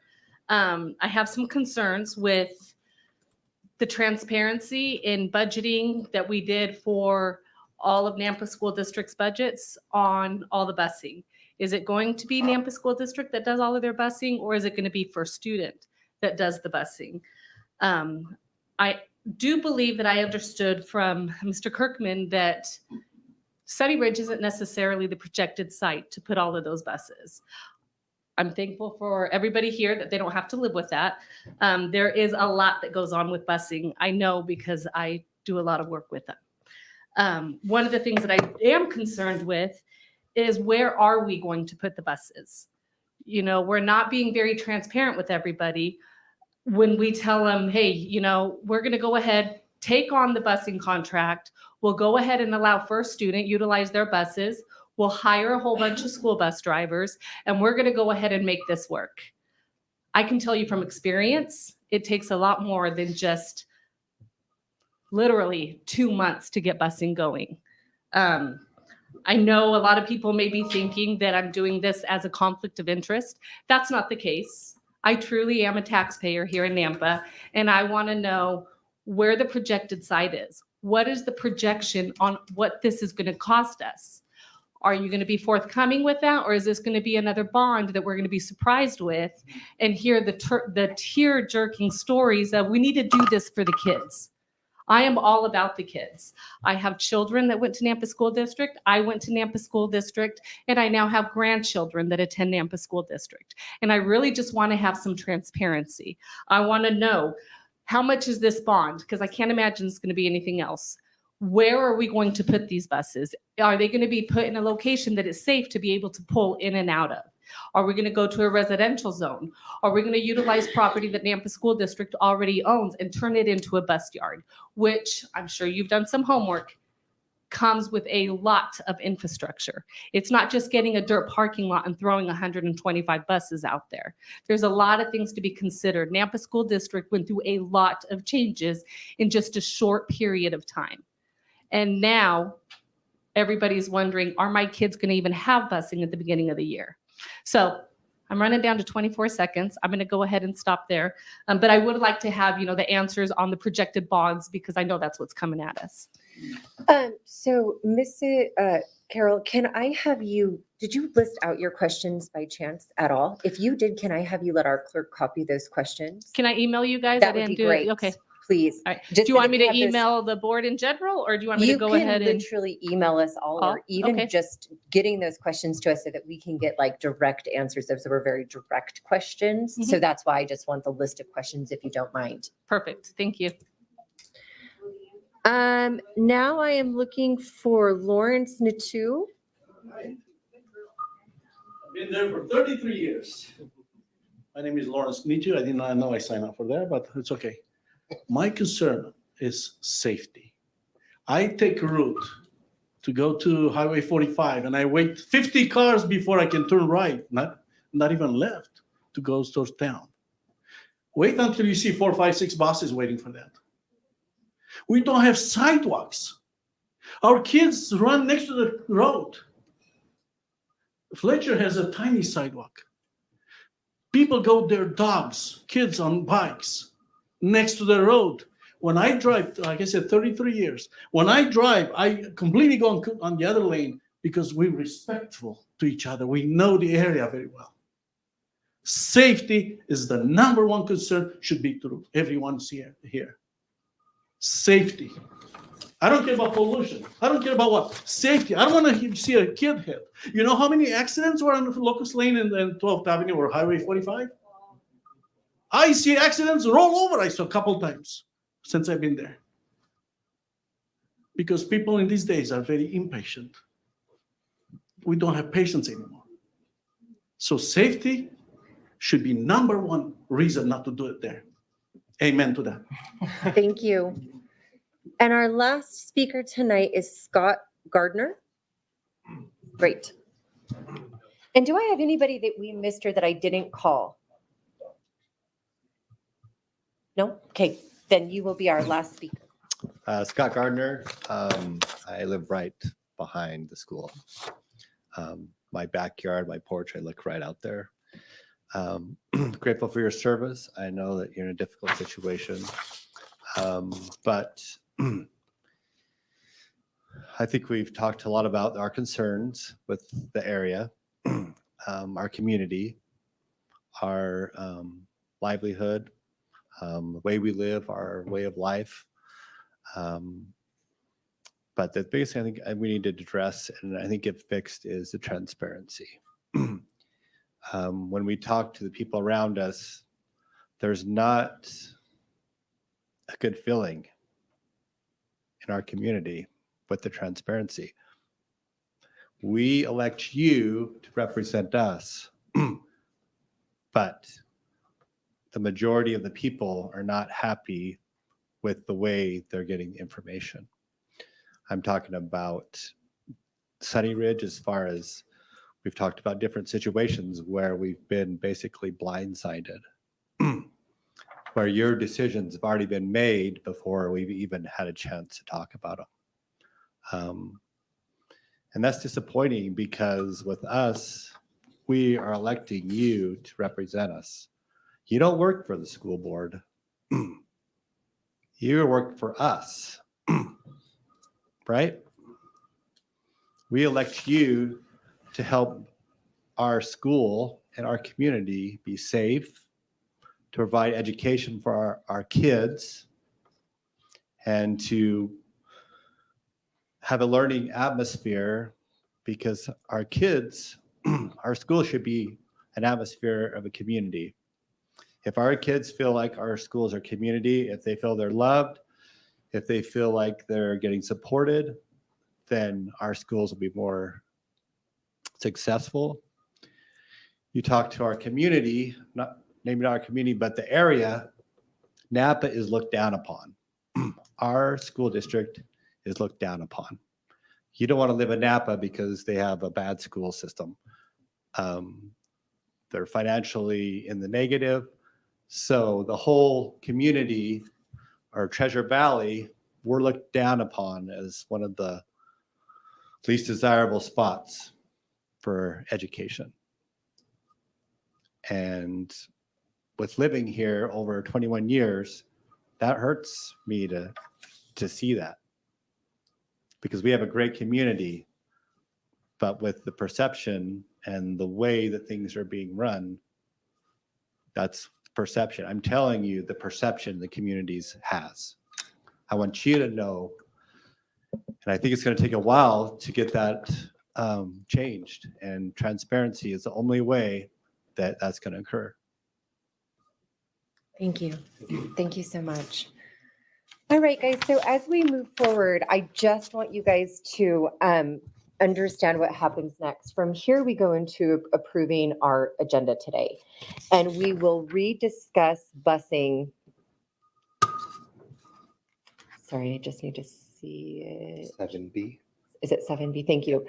Under 7B. So it will come after the secondary seat time waiver. So that's when we will talk about it again. Shouldn't take too long, quite honestly, based on how it's listed out in our agenda, but that's how we'll proceed, and then it'll go into that discussion. So just everybody's on the same page, all right? Thank you for your comments, and we will now proceed. There's also a transportation service update under information item 8B as well. So we have the contract and. Yeah, we'll continue. I just was saying we wouldn't discuss it again until then. We will discuss it multiple times, but not until then. All right, you guys, with that, I will go ahead and offer a quick break. Trustees, does anybody want a break, or are we ready to proceed? No, Chair Taylor, just on the comment that you made about discussing this later, I would encourage you to stay. I know It won't take very long. it might seem like it's long, but I've got a lot of things that I would like to say. I just can't. Right now is not the time. So I think a lot of the questions that came up in the testimony will be answered and at least discussed. And I think there'll be hopefully some resolution to at least some of your concerns. So I would encourage you to stick around, but I need a health break. Okay, so we will take a quick health break. Perfect. Yep. So we will take a quick He needs health break. Yeah. So we will take a quick health break. Then we will come back. And like I said, it's not very far down on the agenda where we'll discuss it again. Maybe 10 minutes, maybe. 7:25? Huh? When to give up?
Guys, our health break is coming to an end. We are going to go ahead and gavel back into session just so that everybody has a chance to come over, get settled down.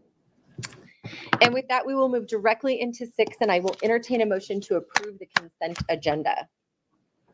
So moved.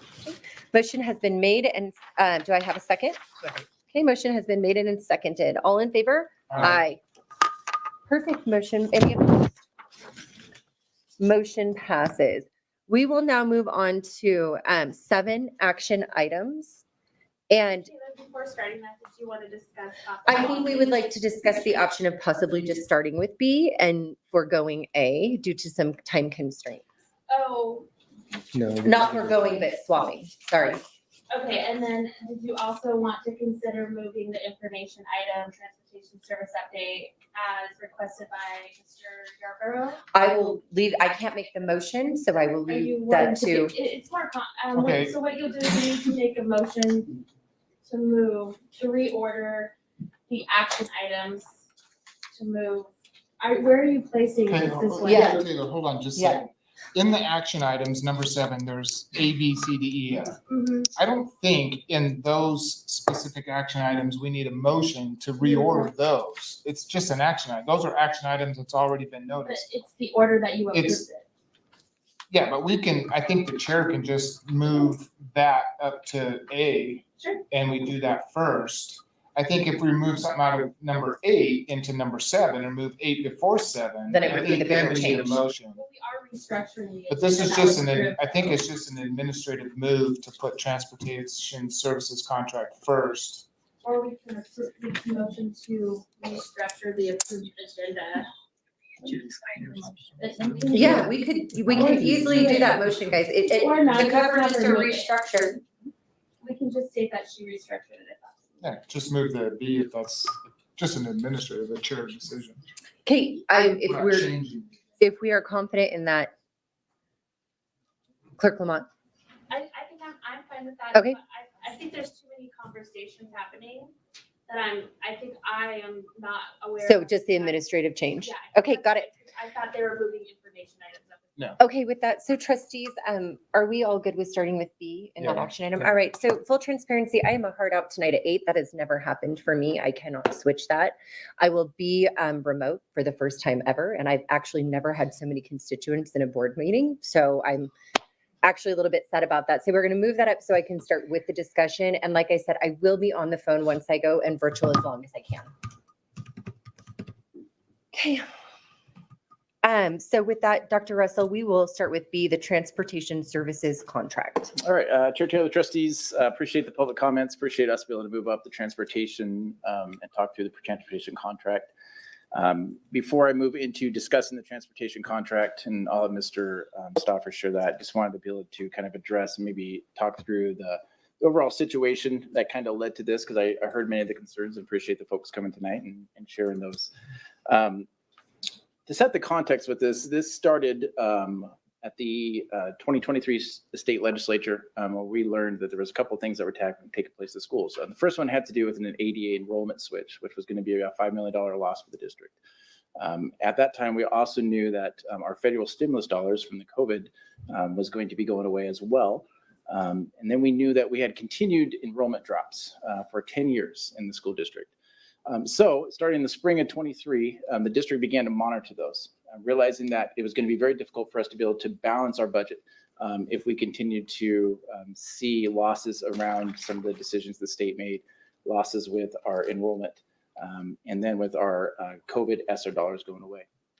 So monitor that in the summer, and we waited for the fall of 23 to come. Just wanted to see where our enrollment was, because that was really important to see if we were going to see another enrollment decline. And what we did is we saw a little decline. And at that point, we realized we were going to have to make some mitigation strategies in order for our district to be able to balance our budget. And that included, first of all, passing our levy. And I heard some folks say that they've supported the district for a long time. I heard some folks say that they may not support the district anymore. Well, I want to say, first of all, thank you for supporting the district. Very critical. Our levies are, on our levies, primarily are our teachers. We have teachings on there. We have curriculum on there. We have technology on there. Those are the three major things. We also have school safety for school resource officer, so on there. And then we also present some things for our students as well. And some of that is some of the things I heard today around the turf, but also uniforms and other things that we try to provide for them. One of the reasons we try to do that is we want our school system, we want our schools to look great. I travel to other school districts around the state and I see some of the facilities, and I want our kids to have the best facilities they can as well. So we try to put some money and invest into those, and that was part of our levy. So that was our first thing. We knew we had to pass our levy because there was teaching positions on that. The second thing we had to do, though, is look at our schools, which were half full in many of our elementary schools, 50 or 60% or so, because of our enrollment decline. And that led to a lot of inefficiencies around class sizes. We had some very small class sizes, which is wonderful, and we'd love to have those all the time. We also had some very large class sizes. And we knew that we were going to have to make some adjustments around some of our schools. The second thing we look at is our buildings. We have a portfolio of buildings that we need to take care of, and that is very expensive. I think we're all aware of inflation. We're all aware of the costs that have gone up. And so the money that we get from the state doesn't go as far as it used to, especially when it comes to fixing big items like roofs and windows and things like that, HVACs and foundations and whatnot. So with that, we realized our money wasn't going to go as far. And in a few years, our district was going to go past what they call a critical zone for the condition of our buildings. So we were going to have to do something with our buildings if we don't start addressing that. One of those was looking at our older buildings and whether we continue to use those or not. So when we looked at our older buildings and the needs that we had and the money that we were going to have to put into those, when we looked at our enrollment being small in some of those districts and small in some of the schools and creating some of the class sizes that we had, we made a very hard decision to make a recommendation to close schools. What that would do by closing schools is it reduces our burden that we have to take care of them because we would either mothball them or look at raising them at some point. The other thing it does for us is it allows us to be able to fill our schools back up to the sizes where we can have more balanced classes. We were able to do that this year. So we looked at that for closing schools. And then we also look at some of the inefficiencies we had in our district around schedules. We looked at our high school schedule, a schedule that had done a lot of great things for our district the last 20 years, but it was inefficient. It required us to have about a quarter of our teachers not in front of students during the day, any period during the day. And so that was something that we had to be more efficient in running. So we had to make a change there that also allowed us to save some positions with that. So some of those hard decisions, and the reason I'm telling you that is because that led us to having to make some of those really difficult things so that we could get our budget in balance. Within that budget, we had two contracts that we had budgeted for. One of those was our custodial contract, and one of those was our busing contract that we knew were going to come up at the end of this year.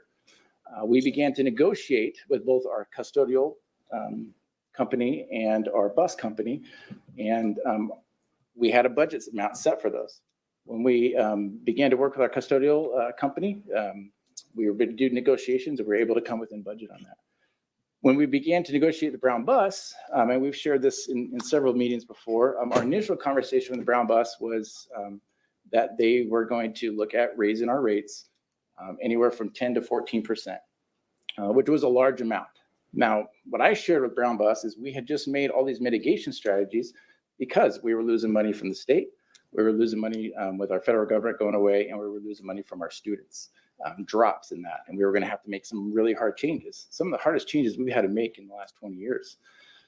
So I shared our circumstances. They shared theirs, and it came to a fairly large increase at that time, what we thought was 10 to 14%. But they said they had been partners with us for some time, and we trusted that. And we knew that because they were good partners with us for a long time.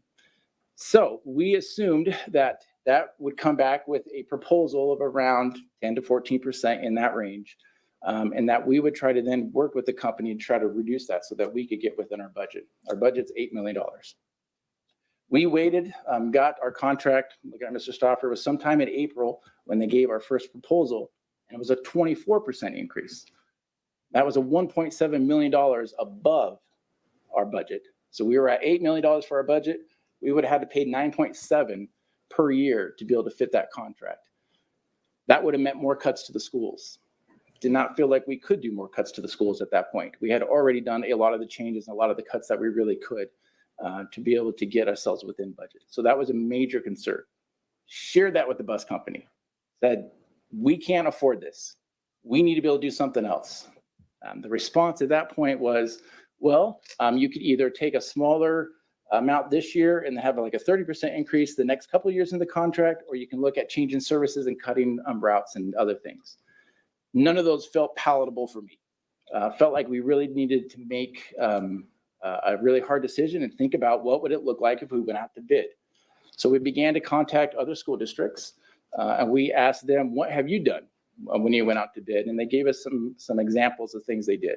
And they talked about a couple of things. One is looking at controlling routes so that you could see how efficiently you can use your buses. Second thing they looked at was making sure that we got the state reimbursements that we were due from the state, because the state will reimburse the school district on some expenses when it comes to busing. So we looked at a couple of their contracts, at least their RFPs, and we put those out, and we went to bid. And we had a couple of companies that were interested in bidding. Now, typically, when you go out to bid for a bus company, usually it's a year in advance. And because of the situation where they're going to have to pay millions of dollars over our budget, we did not have that luxury, unfortunately, because of that contract coming back with that 24% increase. Went out to bid, and we got 2 bids back. One bid was for $7.1 million, which is for a student, which is under our budget. I was extremely excited about that, let me tell you. I was worried that even those weren't going to get under budget. The second one was a Brown bus that came in, I think it was at $6.5 million per year, which is less. However, there was concerns with that bid because there was a couple of expenses that were blank. One of those had to do with our transportation of our buses throughout the day, where we transport our high school students from school to school to school. There was a blank cost on that. I was hoping we were going to get it for free. That wasn't actually what was conveyed to us. They shared that they were going to come, and I believe, try to negotiate that cost after we closed the contract. We contacted our legal and talked through that and realized that that wasn't a responsive bid.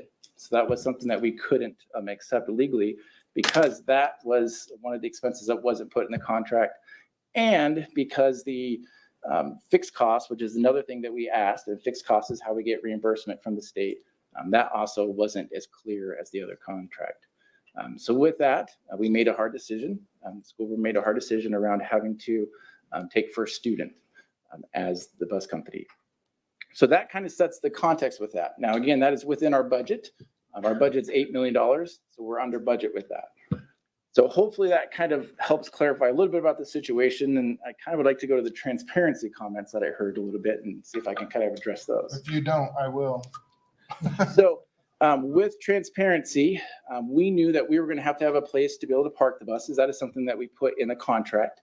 And we were looking at the most cost-effective way to do that. And that included using some of our current properties. But we had to do our due diligence to be able to understand where to park those.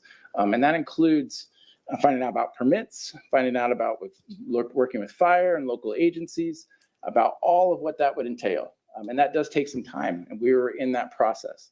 During that time, we were asked by the media, where are you going to park some of those? And so we gave, at that point where we were, our thoughts that we would park it at Union, but we were still doing our due diligence. And so the reason we did not go to the community at that point is I didn't have all the answers. And I was very concerned about going in front of the community without being able to answer all the questions around pollution, traffic, fumes, et cetera, et cetera. So that was where we were at. We still are exploring our options. We have heard the concern. We're aware of it. And the district right now is looking at as many options as we can. We're exploring other options and working with some partners to be able to see where we can park those in the future. And so that is the transparency part, is we were still doing our due diligence, trying to figure out where we'd be able to park those and kind of how that would impact the community. Budget wise, I shared the numbers and kind of how we led to that. And so hopefully that kind of clarifies where we are with our budget and kind of looking at the expenses we have. And so some of those questions about, well, how are the transportation hub? Where will that be? What will those expenses be? We will be fully transparent with that. We will have to come and share that with the school board, and the school board will have to discuss those, and those numbers will be open. I would encourage anyone at any time to come. Please sit down with us. Happy to share any finances with you at any point, and walk you through any of the questions you may have about money and where that may go and what levies might be used for, et cetera. Bonds, we are not looking at doing any bonds. That is not on the table. That is not something we have considered. We do have school levies, as I mentioned. We do not have a levy election coming up this year. Every 2 years, our levy election comes up, and like I mentioned on that, those are the things that has our teachers and our curriculum and some of our technology and school safety and some of the things that we try to do for our schools as well. So none of that. We are not in a deficit. I think that's really important. You know, I heard that, and I understand the history of Nampa because I've been in Nampa for a while. And I remember when we were in a deficit. I think that's the history where some of the long-term residents had discussed when Sunny Ridge made those changes years ago. The district was financially unstable at that point. That is not the case now. We are within our budget. We've worked hard to do that. We had made some really hard decisions, but we're in there with that. So I hope that helps clarify some of the questions to kind of set the stage. But Trustee Binns, you got a I question? have one question going back to the transparency part of things. What communication vehicles were used to disseminate information within the community? So website, email, how did we get the word out? So right now, Chair Taylor, Trustee Binns, the word got out through a media interview they asked us where we were looking at putting those, and we shared that. Again, not trying to hide anything, but try to share our audience where we were thinking at, but we're still exploring that. Ways we share out information, we do that through with our parents, Parent Square, our websites, our social media. These guys are our experts here, and they could share. We got Matt, who's doing a really nice job coming in, and I'm sharing some of that information there, as well as broadcasting the meetings that we have. All of our meetings are broadcasted live. They're also recorded, put on our YouTube channel. So those are some of the ways that we try to get our information out. Thank you. Okay. With that context, I'm going to have Mr. Stauffer come up and kind of share a little bit around the contract that we have been working with and trying to work on our transportation with that. Okay. And trustees, I have a text coming for exactly when I have to leave. I have a sick family member, so exactly when that text comes through, I will pop out, and Vice Chair Kirkman will take over running the meeting, and I'll be mobile.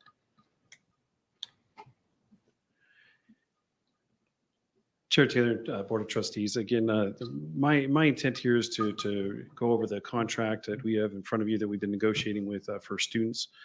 The information I have is in the memo that I presented to you. There have been a few things that we have been working through throughout the contract, working back and forth. And the baseline is the contract comes from the state transportation services. When we start this process, we actually included the base language of the contract in the RFP as Appendix A. And it's been in that from the moment that we solicited our RFP. Now, we have been working on a couple of languages. Some of the bullet points that I shared in the memo, we were working on language throughout the contract. Again, the state contract that we were provided about school closures due to weather, how we would communicate that with the bus company, and some language that needed to be modified around that for our particular district and how we do that process. The other one was around if the state or the feds create any new transportation guidelines or requirements for the buses, that there would be an opportunity for us to work with the contractor to mitigate what those are and how we would be implementing those from both a financial standpoint and a physical standpoint in the future. Also, there was a section added that what the district's options would be if there were a labor shortage of any capacity.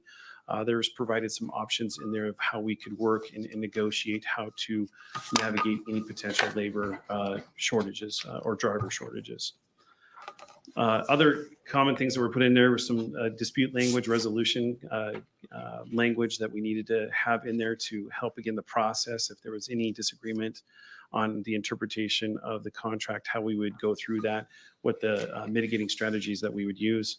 And then our big point too is also looking for those termination clauses if there was any non-performance, and both for the district and for our contractor, we were making sure that there was a language that was appropriate there, and then also clarifying some billing processes and payment timelines, again, that were unique to the Nampa School District. These were all vetted through our legal as well. They looked through them. They have approved them on both sides. So we present this contract. Again, the time frame that Dr. Russell talked about, and you're well aware of, we've been working diligently to try to get this information in front of you as quickly as we could with the appropriate information embedded in it as well. So with that, I open for any conversations and discussions that you have, but I just want to make sure that we kind of went over some of the details that we worked through on this particular contract. Okay, so trustees, do we have any questions that pertain to the contract specifically, or is there a different type of discussion that we're wanting to have around this contract before we have questions for Mr. Stuffer? Are we wanting to have some just discussion, or are we wanting to do some Just general questions? discussion. Well, around, yeah. So Chair Taylor, I think a lot of the questions that I had were answered earlier. But there is one. This contract has not, and I asked this earlier of staff in an email, but this contract has not been approved yet by the board. Correct. That's what we're here for. But I was informed that it was on our public website. So the base Is that the of, case? And my question would be, why is a contract not approved by the board out there for the public to? so Chair Taylor, Trustee Kirkman, the base, it's required by the RFP process by the State Department of Education that we have it out in the RFP, the base contract. That's why we have it published, because we're required to. So was this specific document out there, or was it the RFP? It was in the RFP with that specific document as one of the amendments, or excuse me, one of the appendixes. That is required by the RFP process by the State Department of Education for transportation. And that's part of that process that we had to get approval from the state to even put out the RFP that had those pieces in it. The second component to your question, I think is really valuable, is that it was the standard contract that was put out there, not the amendments that we have negotiated through. That is what we're bringing to you, is the things that we have negotiated So after the not board this awarded the contract. contract, Correct. but the base contract, base and then contract. this is the Okay, renegotiation. that makes sense, and I appreciate that clarification. Thank you. Another quick question on this is liquidated damages. I see failure of operation in section 8, but are there LDs, are there liquidated damage that are assessed, and are those spelled out in this contract? Chair Taylor, Trustee Kirkman, in our performance metrics that we have in the RFP process, they are spelled out in there. That's where they're. We have the performance metrics, and that's one of the things that we discussed at length with first students was the language around that. And we held firm with what we would like to see in the contract related to that. It's a good song, by the way. And the one email I took, no, I'm just joking. I'm just joking. It was good. That was good. So the LDs are in they're there, they're Mhm. a part of that RFP. Correct. Yeah, so I think it's important to make very clear again that RFP is part of the contract, if not the majority of the contract.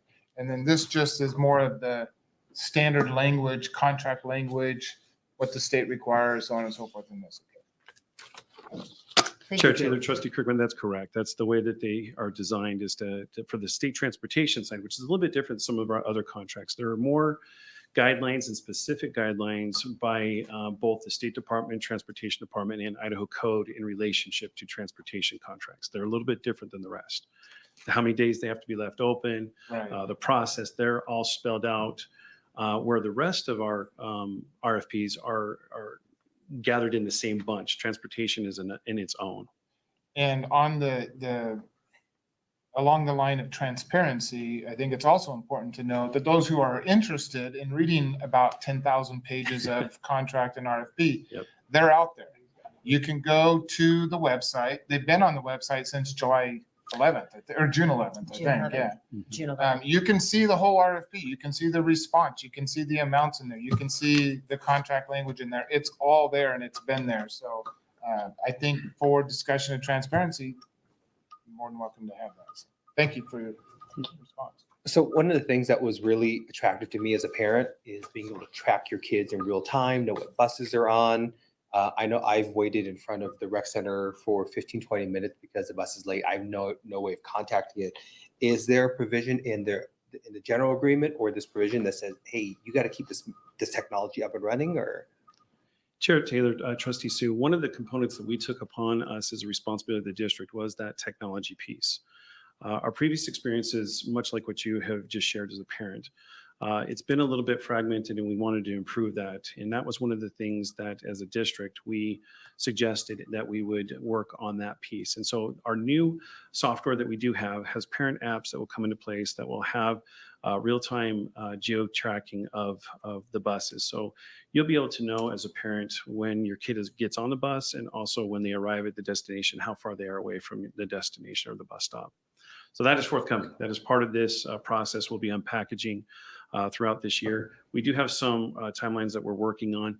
In its full capacity of what I'm sharing for the parent app will be piloted with a couple of schools up front. And as we look through and work through the bugs on that piece, we will then unpackage it for the rest of the district around the December, January timeframe.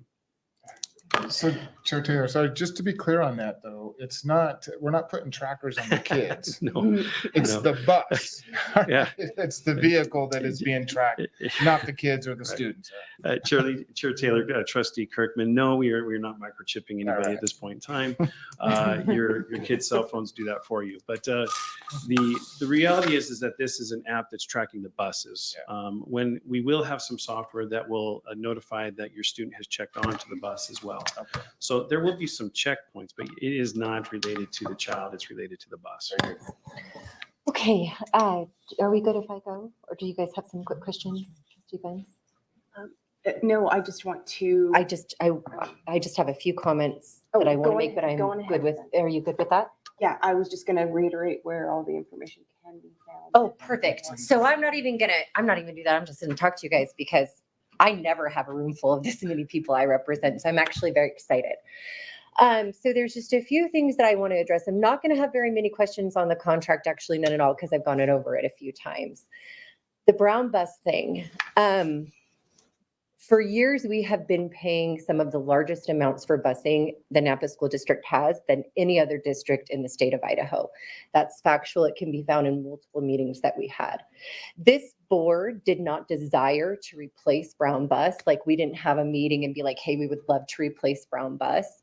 It was unaffordable services. And I'm going to be really honest, it felt way too inflated. I own businesses. Costs have gone up, not 34%. Okay. We went out to bid because we had no choice. We had already made the cuts that we could. I was a no vote for voting schools, but I was willing to close schools. I wanted to have a bigger discussion. Our schools had to be closed because they were half full. We can't have half full schools. It's an imbalance of how we were educating kids. So I've been good with all of those decisions. I'm also good with the contract, and brown bus's bid was illegal. So we couldn't accept it or we would have been sued by First Student. So that's sad for me. It was a hard day. I've had 2 days that I've cried at this job, truly cried. And I'm an emotional person. You can read online. There's a lot that can be said about that. But letting go of that many bus drivers from any company that they had locally, no matter if Brown Bus was a national company or not, was hard for me. What I don't love is today I hear that Sunny Ridge has been changed 3 times or two times. So it was Sunny Ridge, then Union, and you guys didn't know. And that I don't love. That I agree we need to be better at. So here's what I'm going to tell you. I will match that energy. My first 2 years in this job, I held lunch and learns in this room because I need this type of energy. I have to hear from the people that I represent. And I'm going to be even more honest. You're all usually dormant until there's an issue that affects you. And here's what we need. This type of energy all the time, because I can email you anyone in here a year long of discussions and meeting regarding these topics. I have hours in on them, guys, hours. I mean, hours. probably sometimes this is a 45, 50-hour a week damn job. So I'm not concerned about any of this, but I am concerned when you're not being told about what's happening in your backyard. I am concerned about that, and we do need to make sure that we're transparent about that. So I'm going to let you know, for the first few months, we're going to have to figure out where those buses are going, and that's the conversation that has to have here. Our plan is to not put them in residential areas. You have been heard. This is the process working, guys. I would actually tell you that this is the most transparency you've ever had because you were able to find out before it happened because we have nothing to hide. I want your emails. Everybody up here wants your emails, guys. We truly do. It's why we do the job. So for me on the contract, there's not a lot for me to go over. On closing schools, I'm going to send you mountains of video because that's your part of being a citizen, is watching what we do because we volunteer. And I've sat here in 5 hours of meetings discussing the budget. Here's what I want to say. I don't like listening with the intent to respond because you guys are absolutely right for being here. This affects you and your children. And you're absolutely right. I would be doing the same thing if it affected me in a way. That's how I got to this seat. All right. But here's what I will say. I understand sometimes the community perception, but Nampa School District is leading the way in a lot of these efforts recovering from the pandemic. We are not the only district to close schools. We are the first, and we are in one of the best financial decisions because this board has been hyper aware. So I'm glad you guys are here because I definitely don't ever want our decisions to hurt you in any way. I just want you guys to stay a part of the process because we're not going to just have empty buildings. That's if you think that you're just going to have an empty building across the street from you from now until forever, we know that that's not feasible. We can't let property lie. So it's important to stay involved and be a part of the process, right? I have to leave. So I really want to make sure that you guys know I'm always available to you. If you email me, it may possibly take a few days. I have a paying job because I need money. And then, I have my own kids and my father has cancer. So my life is busy, really busy, but I volunteer because kids matter and our communities matter. So it's not very far off me sitting where you're sitting or you sitting where I'm sitting. And I'm hoping that one of you wants to sit here in the next 4 years because I believe that we have to continue to look for people who are involved at what's going on in the time. Realistically though, guys, stay with us through this process, stay a part of the process, stay informed. And if the communication vehicles that we're using aren't working, this was great tonight, but tell us more how you'd like to be reached about these things. But it is on my radar. We should have told you, not the media first, but I'm not a huge fan of the media. That's why you'll notice in all 4 years, I don't talk to them because we should be talking to you first. But of course, wherever there's a story, and Nampa always seems to be good for a story, they're going to look for one. And not all media is bad. We have some real favorable changes coming on board where we're trying to really get information out there in a constructive way. I had to make that known, but please, I will meet with you for coffee. If you want to host me in your neighborhood, I will come to your house. I will bake you cookies. I just need a little bit of time to do that. So I want you to stay in. So what? We have a school to use for that. I got you. Perfect. Yes. And I can gather with you there. But staying a part of that process is what would really be helpful in this. I really do think you guys have been heard. There has been a lot of great conversations about some already industrial land that we will use. We were in possibly, that's a board decision, possibly. I heard you sigh. Well, there's been conversations too outside of that. Options. There's been other options that have been proposed that we've talked about. So I just don't want you guys to, I don't want you guys to go anywhere even after this issue is solved. I really want you guys to stay involved and watch everything that we do and comment and be constructive because this is how the process works. So please know that I appreciate you being here. I hope that you guys continue to come.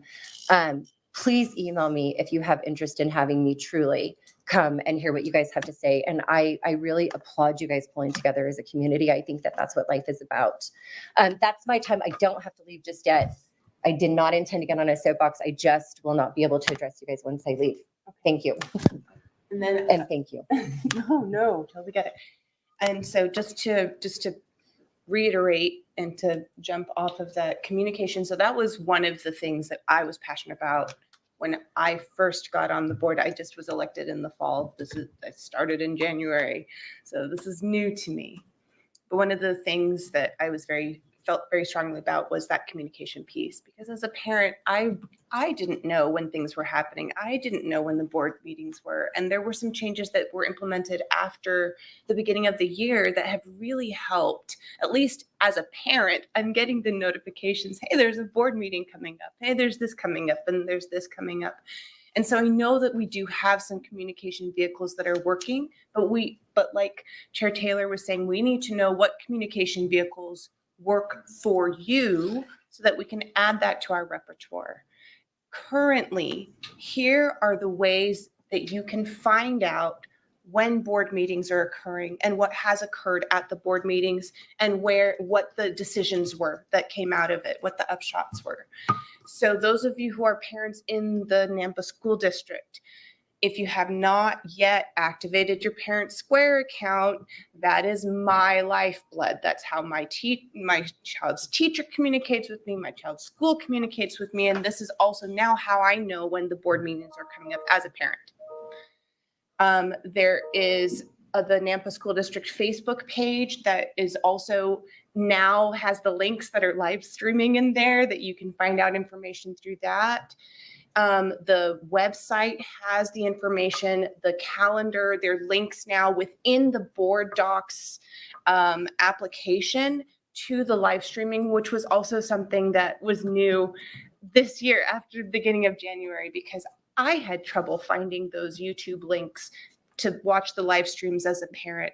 That's also there now too. So we've tried to do as much consolidation as possible, but we can't anticipate every single situation. So please, please, please make sure that you email Clerk Lamont or email the district or just email the board in general and say, hey, this is how we would like communication to happen. And we can see what the options may be available for us to communicate better. But at this moment, those are the places where you can find all that information,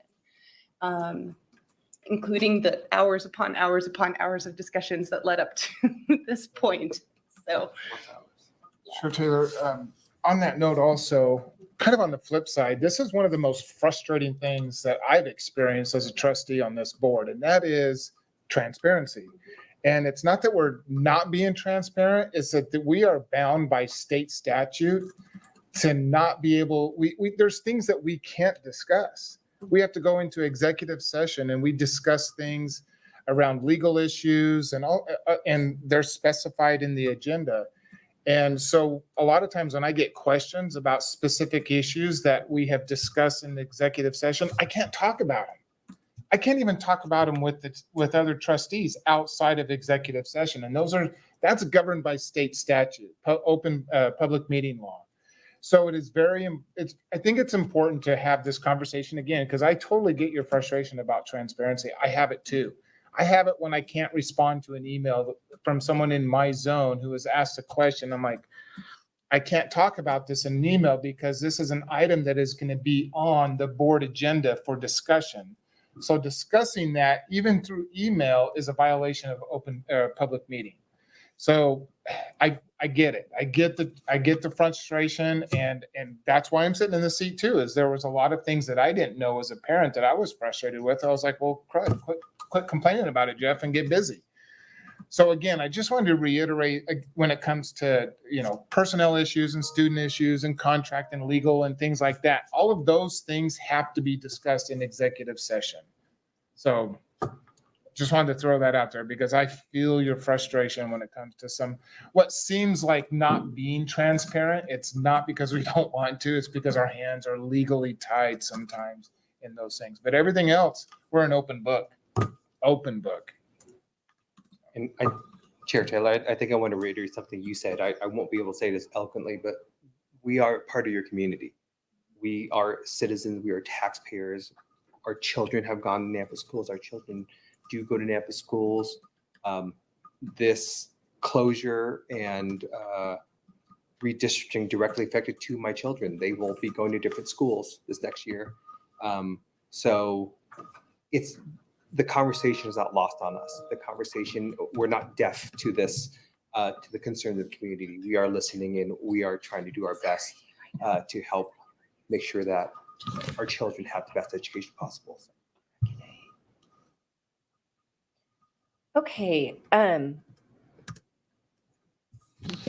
with that, do we have any questions for Mr. Stoffer or any more comments before we bring him back up? Thank you, Mr. Stoffer. Thank you for that. I appreciate it. Okay. All right, come back up, Mr. Stoffer, if you'd like, and that way we can open you for question. We can open up with questions regarding the contract. More questions. Okay, any more questions now for Mr. Stoffer? No, just us, but I love it again. If you do, you can email them literally right now if there are more questions. You guys can email me as these proceedings go on. I love it. But I love That was the this, first time that's ever come up. but I love it. So, any other questions for Mr. Stoffer, guys? Okay. No, I think that the things that I was concerned about were answered Okay, great. All right, trustees, with that, I will then entertain a motion. Trustee Taylor, or Chair Taylor, I will make a motion to approve the transportation contract with First Student as presented in this draft. Let me just reiterate, that includes all of the appendices, the RFP, everything that's already out there for the public to see. Okay, I second. The motion has been made and seconded. All in favor? Aye. Any opposed? All right, with that, I'm going to move back to A. Is that where you want to go? Yeah. Okay, with that, I am going to move back to A. I was asking you just because you're about to have to run this. With the secondary seat time waiver, Dr. Russell? Chair Kirkman or Vice Chair. Vice Chair Kirkman. And trustees, before you tonight is a request for a seat time waiver. This is a waiver similar to what we requested last year. There is a slight difference in hours compared to last year's waiver. Primarily that has to do with the length of the class period, and that you'll see that in the attachment that's provided in your document. It shows the class period length. On Wednesdays, we are not doing early release. It may look like that, but the reason the class period is shorter is because that is the one day that the secondary schools are going to be doing their mentoring period. We'll be doing the grade checks, checking in with students, and just making sure that they are doing all their graduation requirements and staying up with their studies, et cetera, et cetera. So that is the reason why, as you look in that document, you'll see that 1 day change. And because of that, that's put us at 57.5667 hours, which we're asking a waiver that would reduce seat time by 2.4 hours per trimester. It's also important to understand that is per credit, but our students, because it is a trimester and we are seeing them every day, actually instructionally, they will have more instructional hours throughout the whole year because of that ability to be able to see their teacher every day and having trimesters. And if we have further questions, Mr. Yarborough is happy to kind of walk the board through that if there's any further discussions. Thank you. Mr. Yarborough? Chair Taylor, Vice Chair Kirkman, trustees, just any questions you have on that? Any Is there any questions for specifics I Mr. can answer? Yarborough? Yeah, Chair Taylor, just quick, just for clarification. So in this board memo, it says the waiver would reduce the seat time by 2.4333 hours. I'm glad you guys get very specific. Per course, per trimester to 57.5667. So last year, the board approved a waiver of 2 hours to 58 hours. So right now, currently, before whatever action we take on this, we're at 58 hours. Correct. So we're going down, and I'm not going to try to do the math, but less than 32 minutes. All right. Thank you. And just for public record, this does nothing with graduation. We're not in. I just want that to be on the record that when we make this change, there's nothing that is going to change graduation, anything that affects the student. Chair Taylor, trustees, in IDAPA code, it defines a credit hour, whether that's trimester or semester. A credit hour is 60 seat time hours. However, immediately after that is a mechanism which districts can apply for a waiver on that. Multiple districts do throughout the state for multiple reasons. As Dr. Russell alluded to, we actually, under a 4-day student contact week, when we do a trimester, have 39 and a half more hours for students. So it's an additional 5.4 days that they're actually in school. For our freshmen, that will really matter because they're going to do their core all 3 of 3 trimesters rather than 2. It's those upper division courses starting the sophomore year and things where we do go to 2 of 3 trimesters, at least in this initial year. So they're actually receiving, again, almost the same exact 64 minutes left in the year if they went all year, or 2 trimesters, if you will, of instruction. But rather than seeing every other day, they're seeing them every day. We feel like this is a very, very good scenario for our students and within the realm of what we would be doing. It is just to dot the I and cross the T's for compliance with the state. Right. That's what I was thinking too. Any other questions? We're gonna just move you right out of here. I know, that's exactly what you're doing. I know now so quickly. I have no further questions. So with that, guys, if we have no other questions, Thank you. I will entertain a motion. I move that we accept the waiver language as proposed within the trimester minutes and board memo. Just clarification on that motion. We are approving the district to seek Yes. approval from the Yes. State Department of Yes. Education. A second. Okay, motion has been made and seconded. All in favor? Aye. Any opposed? Okay, I'm gonna let you take over right there. Okay. We are at CTE House Potential Sale.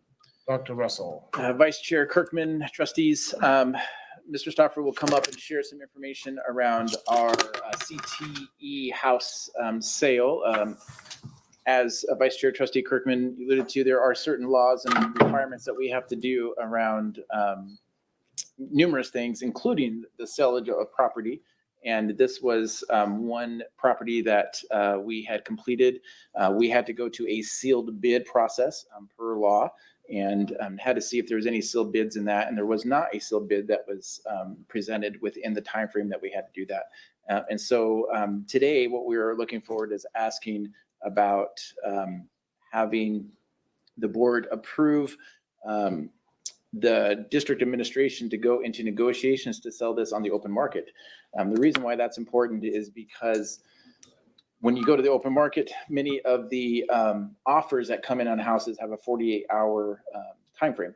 And so it'd be very difficult, we think, to get the board together in 48 hours to talk through some of these offers. So what we're asking at least is to allow the administration to do that process. State code does allow school districts to enter into an open market process once the sealed bid has not, when an offer has not been done. And it allows the district then to sell the property in the best interest of the district per Idaho code. And so what we're asking is the administration to kind of do that, but the board would have to approve the final sale. So if we could get to a agreement, we would bring that agreement back within the board, and the board would approve that process. Okay. So Dr. Russell, a couple of questions. Oh, go ahead, Courtney. Maybe you'll answer them on your way out. I was stalling for Mr. Stoff. Go ahead. No, I think that Okay. I'm just ready for any further questions. Yeah, that you so a have. couple, one, can the district use a realtor? Vice this Chair process? Kirkman, yeah, absolutely. That's what we've been using. Okay. So we can contract with those resources. We just have code that we had to follow through for the first process. And we did use a realtor to make sure that we were adhering to all of the laws that pertain to selling property. And so we did have them as part of the process to begin with the Idaho code. We did a similar process to this, even though it didn't have a house on it with the SISM Right. property. If you recall, it was a very similar process. Just this time, it didn't produce any bids for us to be present to you at this time. Okay. Second question is, can you explain real briefly what the CTE house is? There might be some people that aren't Sure. quite familiar with it. Yeah, Vice Chair Kirkman, Board of Trustees, what we had is part of our CT program, which is our career technical educational program that is built with inside of our secondary systems. We have a construction group that started this process about 2 years ago. And it was even before that they had done some planning and working on it. And we got to a point in time where there were some things that took place that we needed to take it over as a district. The idea is the land is already ours. We had the foundation was worked on, and some of the framing was done by some of our CTE students. And at that point in time, we had to reevaluate where we were. And through that reevaluation, we came in and contracted out with a contractor to finish the house. And once it was finished, we came to the board and asked for permission to put it on the market. You provided us that permission, and we started the process to put it out for the open bid process that's defined in Idaho law. Is that what you're looking for? Is there anything else That's I'm exact- missing? Nope. Okay, that's a Cliff Notes I think version. maybe some people will go, what, Mhm. why all of a sudden are you guys selling a CTE house? Yeah, no, I totally So understand. I And appreciate if, that. if anybody would like to know where it is, it's actually right behind Nampa High. It's right directly behind us off of Georgia. It's on the corner of Georgia and Canyon Street. Is it the one on the little island? It is. It's the island one. I've, Yeah. I've seen that, But you the can't, progress. you can't. And it might be for offer- sale. I don't want it. You No, can't I'm buy good. it though. I've already got a mortgage. I can't have another one. Yeah, it might be for sale for those who are listening right now. So Okay. it sits on about almost 2 acres worth of property. It's been something that we're proud of from 2 fronts. One, that our students did participate in it, and they had a good start in learning to their career in construction, or their learning in construction. But we're also anxious to see what we can get for it Get as for well. it. Yep. And in this situation, because we didn't get any sealed bids, would we have to have taken the lowest bid on that? So Vice Chair Kirkman, this is the great part of it. Yeah. One, we had it first evaluated for its value. Yeah. The board does not have to take anything below what its value was. Market value. Market value. Now, at that point in time, the board can take the best bid, not the lowest. And this one, we're trying to get the highest Yeah, because we're I selling see. something. And when we're purchasing, we have to go off of the lowest offer to us. Okay. In this case, it's the opposite. We can take the highest bid that meets the criterion of market value. So market dictates. Great. Any other questions, trustees, for Mr. Stoffer? Okay. Oh, I do Oh, have yeah. a timeline procedural Benz. stuff. So just to clarify, what we would be authorizing is for the district administration to take the lead and kind of negotiate the contract, for the sale of this house. But once all that negotiation is finished, because of the short turnaround times, once we have arrived at a bidder and we have to dot the i's and cross the t's, they would come back to the board for final approval before closing and all that, correct? Vice Chair Kirkman, Trustee Benz, that is a correct assessment of what we need to do. The easy component of it is that we would go under contract, where the district would get us under contract, but we would bring it before closing to the board to confirm that sale. So we wouldn't be able to, and we would write that actually into our agreement with whomever we decide with. That would be part of our agreement process. Now, in speaking with the realtor that is overseeing it, they don't foresee any issues with that, because most homes don't close within closer than 30 days. There are some unique circumstances that does happen, but that window provides us, whenever we agree, the opportunity to get back to the board before we actually head to the closing. Vice Chair, trustees, I would recommend, when doing this motion, to do it exactly the way it was presented in the packet from administration. I got it. Ready to go. Any other questions for Mr. Stoffer? Okay, I'll entertain a motion for this item. Vice Chair Kirk, I move to authorize the district's administration to enter into negotiations for the sale of property located at 346 West Georgia Avenue, to seek and evaluate offers for the property, negotiate terms and conditions of the sale, and to take any and all actions necessary to facilitate the sale, provided that any final agreement is presented to the Board of Education for approval for execution. Just a quick. I said it verbatim. I'll second it. But I do have a question on this motion. Is it Board of Education or Board of Trustees for the Nampa School District? I would have put trustees, but I'd put exactly what was in the board. Because this doesn't have to go to the But- state board. of Vice Chair Education. Kirkman, this is the language that we were provided by the attorney. It works the same. Okay, I just want to make sure. So for us, it was a straight copy as well. All right, but then we have someone to blame then. Yep, if- The attorneys. It's still Okay, there's a motion and a second on the table. All in favor? Aye. Any opposed? All right, that passes. We're moving on. Thank you, Mr. Stoffer. Dr. Russell, Employee Handbook. Vice Chair Kirkman, trustees, I'm going to ask Director Hamlin to come and share some information on our employee handbook, and share some of the updates that we have coming forth this year on that. Director Hamlin. So trustees, before you is the 24-25 employee handbook for your approval.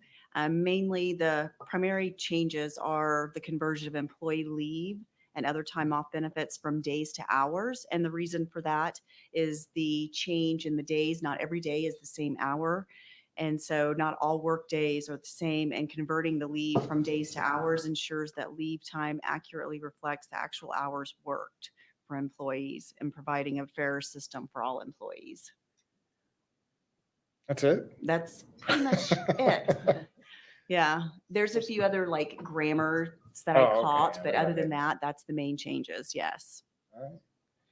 Any questions, trustees, for? Looks pretty straightforward. Okay. Yeah. I'll entertain a motion for this. I move that we approve the 2024-2025 employee handbook. Second. Okay, the motion has been made and seconded. All in favor? Aye. Any opposed? All right, we're moving quite quickly.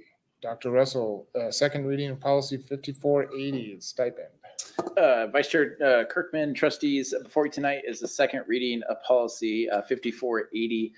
This has to do with providing some guidance to the district around stipends coming up in the future. Some of the back history of this, as you know, when we were redrawing boundaries to rebalance our schools, we were also do an incentive for our folks to let us know if they were going to come back or not, so that we could be able to place our employees in schools. And there were some questions about that process, about approval of some of the incentives we have given. And so what we tried to do in this process is do a balance between the ability for us to be able to provide stipends, because the district does provide a great deal of stipends, but also allow the board to be able to have some oversight over that. So it does propose an account that the board can watch and oversee each month. And that also has to do with some limitations on what stipends can be issued without board approval. And then if there are large amounts of stipends that go to large amounts of employees, then that needs to come for board approval prior. And that if it can't be done, then well, that has to be done prior before you can issue them. And hopefully the amount will be able to be shared prior as well. And so anyhow, that was part of the policy. And happy to take any thoughts or suggestions or edits that you'd like to see as we continue to move through this, if there are any. Okay, trustees, this is the second reading of this policy. Are there any questions or suggested edits? I have a question on the 50 or more.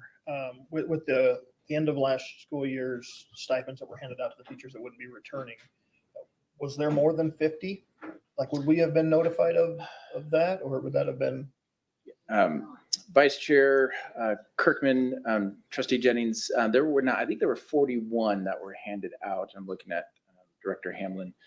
And again, that number was a number that we just kind of came up with. Happy to adjust that if the board would like to see that be a smaller number. We were trying to think of a number that, you know, would trigger at least, you know, board approval of that and how to do that. So happy to look at that number if that's a concern with the trustees. But that could be 50 up to $2,000 then. So it could be $100,000 of Could be. stipend. Yeah.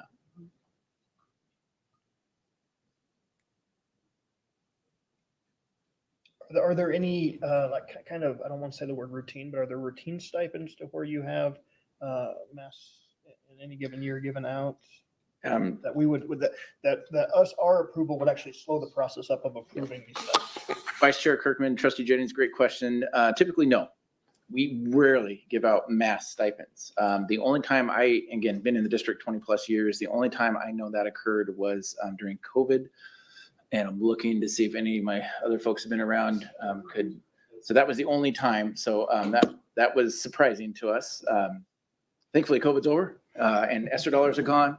And glad that that's over with. So I don't anticipate that occurring often. And so that's why, you know, the number is there. I don't think that would be something that the district would become accustomed to and doing often. Okay. Any other questions, trustees? Who's down? Okay. On this item, I'll entertain a motion. I move to approve policy 5840 for a second and final read. Okay. I'll second.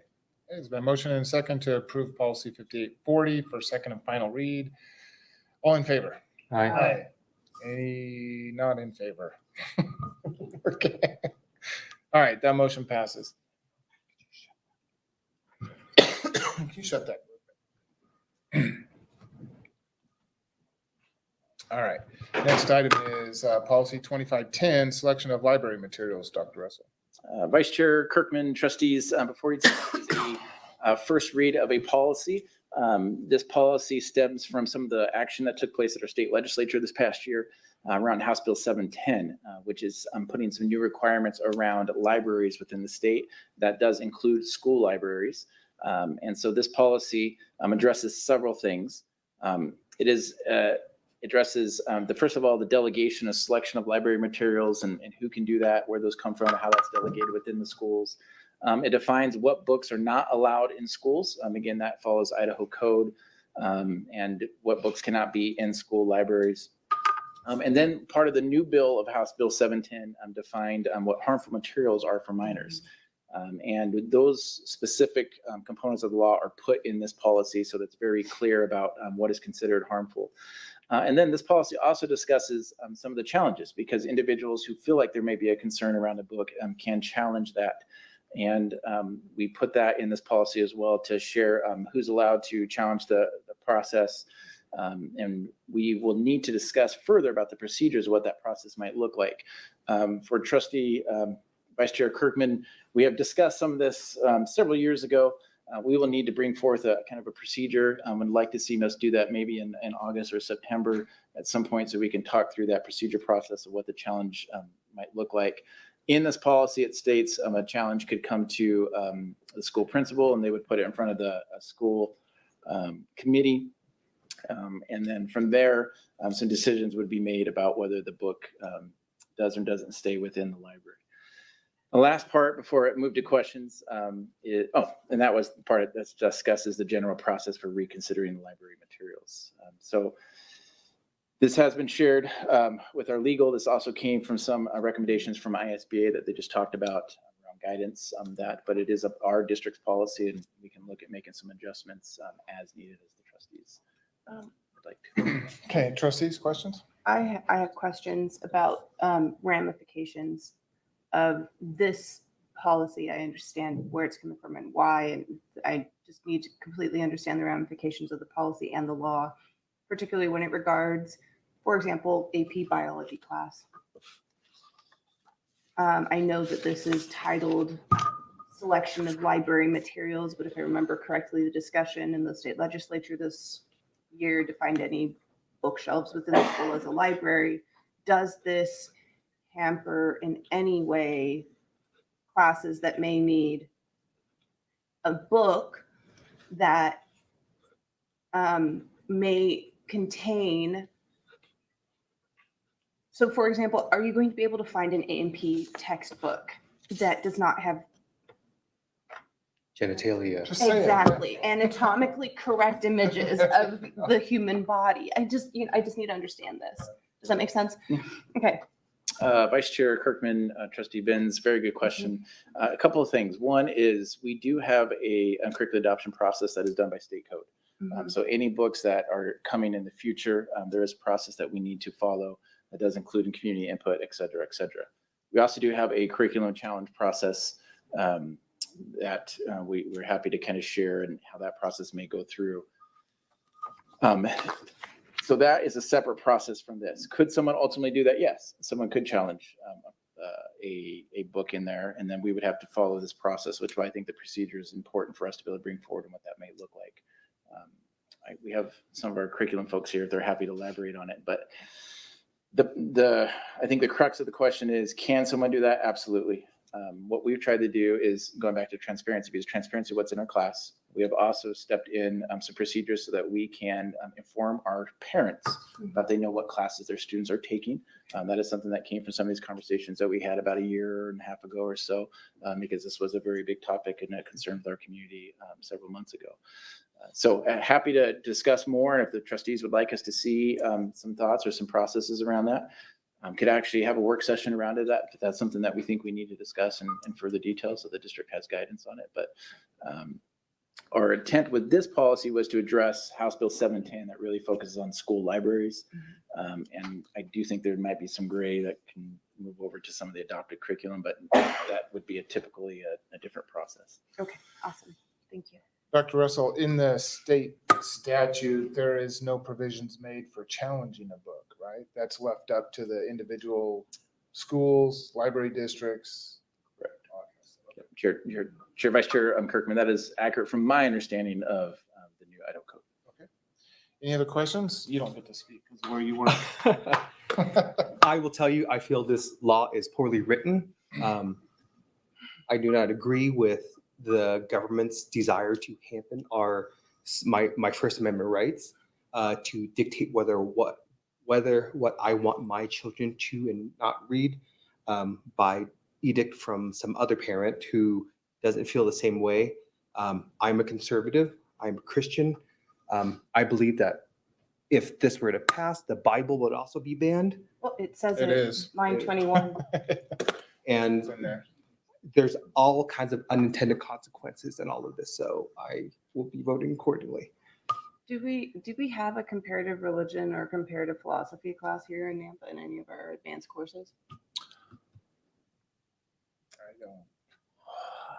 Vice Chair Kirkman, Trustee Benz, off the top of my head, I cannot think It'd that probably we be in like do have world one. history or something Um, like that. Yeah. I'm gonna check with Mr. Stoffer. He's a secondary guy. Did it ever come up when? Not that I recall. No. We definitely go back through all of our handbooks that we have on the course descriptions that we have online. Double check. Double check those, but we have all those on there. Yeah, but typically a conversation about that in a classroom comes up during world history studies or, things like that, where Right. world history, history of religion. Right. And as long as again, it's that tickling in the back of my mind that when they said school libraries, they meant any bookshelves in the school. That is causing me heartburn at this moment because any parent could use this to challenge any book, even if their child is not taking that course. And because I know that the previous law had protections for educationally valid, reasonable materials. Nothing of that nature stands out in this policy at the moment. Does that make sense? Yes, Okay. Vice Chair Kirkman, Trustee Benz, it does. We do our parental rights policy. I think that's Okay. where the curriculum challenge was in. That came from Idaho code. Not the sharpest tool in the shed always, but that now is generating some thoughts about when we passed that last year. And I believe there is a paragraph within that. I believe it's 2510 parental rights where there is that challenge of how to challenge curriculum. And we do lay that out in there. So I think there are different processes. To your ultimate question, can it be done? Yes, someone could challenge. And I think the question is, would it fall under this policy, library materials, or would it fall under the parental rights policy that we have? Sorry.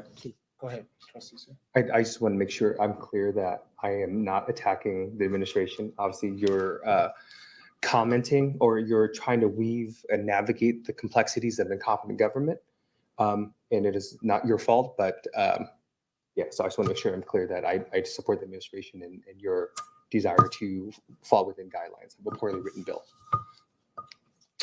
Yeah. And Vice Chair Kirkman, just for the record, it's 2180, our parental rights policy. Thank you. And that challenge process for the books in the library, that's what was put on the back burner last year, or the year before, when we were talking about and trying to get that policy put in place. So, okay. All right. Well, as I do have a question. oh, Sorry. yeah, absolutely. Vice Chair Kirkman, Dr. Russell, is this document as written on the website somewhere publicly that it's just the policy that the public can read what we are reading through? It's in the board. Vice Chair Kirkman and Trustee Jennings, it will now be public record in our board docs, and that will be published, and the public will be able to see that. It is a draft now, so we are taking drafts there, and happy to take comments and input from the community and what we may need to do. And again, as we go through these drafts of reads and make edits or suggestions, that can be done as well. Yeah, and that's exactly why there is this process, so the public has an opportunity to opine. Okay, so the action that's requested, I'll entertain a motion for this particular item. Oh, and just sorry, one more Sure, go ahead. question before, or just a comment. When the public does opine, just please be mindful of the fact that this is state statute and we are limited in our options. So, Yeah, there's another body of another legislative body that we need to possibly address. Yes. All right, any other questions? So I move we adopt this as a first reading, as a draft. Hey, the motion, any second? I'll second it. All right, it's been motioned and seconded to approve policy 2510 for a first read. All in favor? Aye. Any opposed? Aye. All right, we will go to, that's it for action items. Informational. Information items and reports. Dr. Russell, we'll go back to you. Vice Chair Kirkman, trustees, before you, we're going to have our curriculum instruction director, Oticelli, will come up and share some information around what is coming up this school year. And this is just an information to kind of give the board a heads up about what's coming up. We are going to look at some curriculum adoptions this year. We have some curriculum that is no longer going to be issued by the publisher. And so we've had some of the curriculums for some years. And so we're going to look at developing that this year.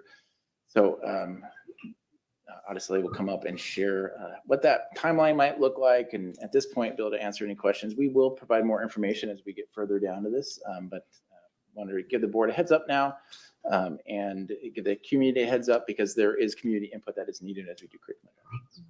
I'm sorry you've had to wait this long.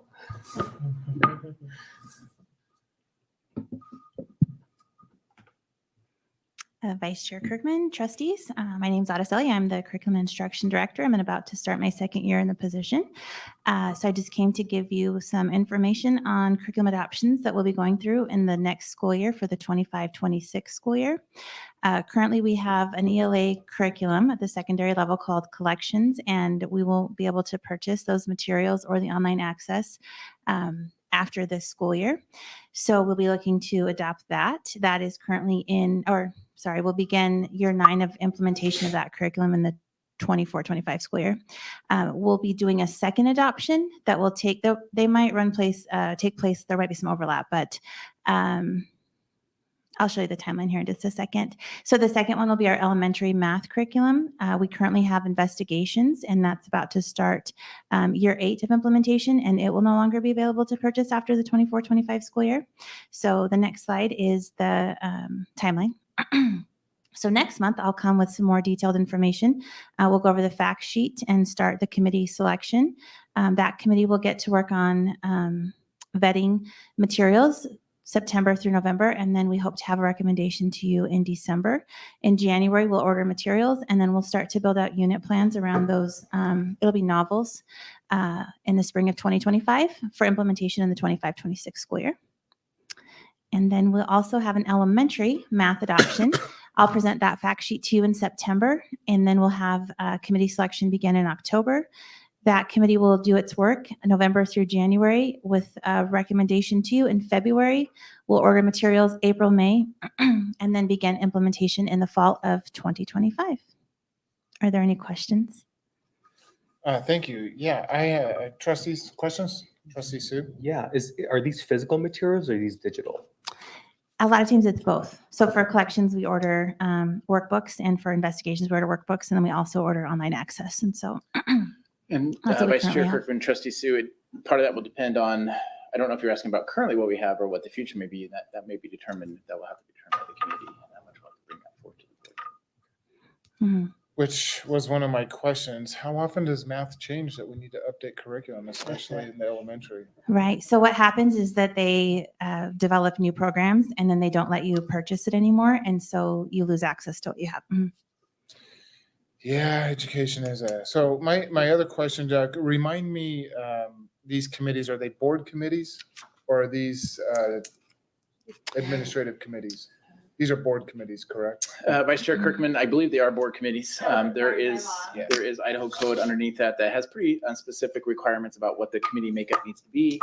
Agendas posted, minutes taken and shared.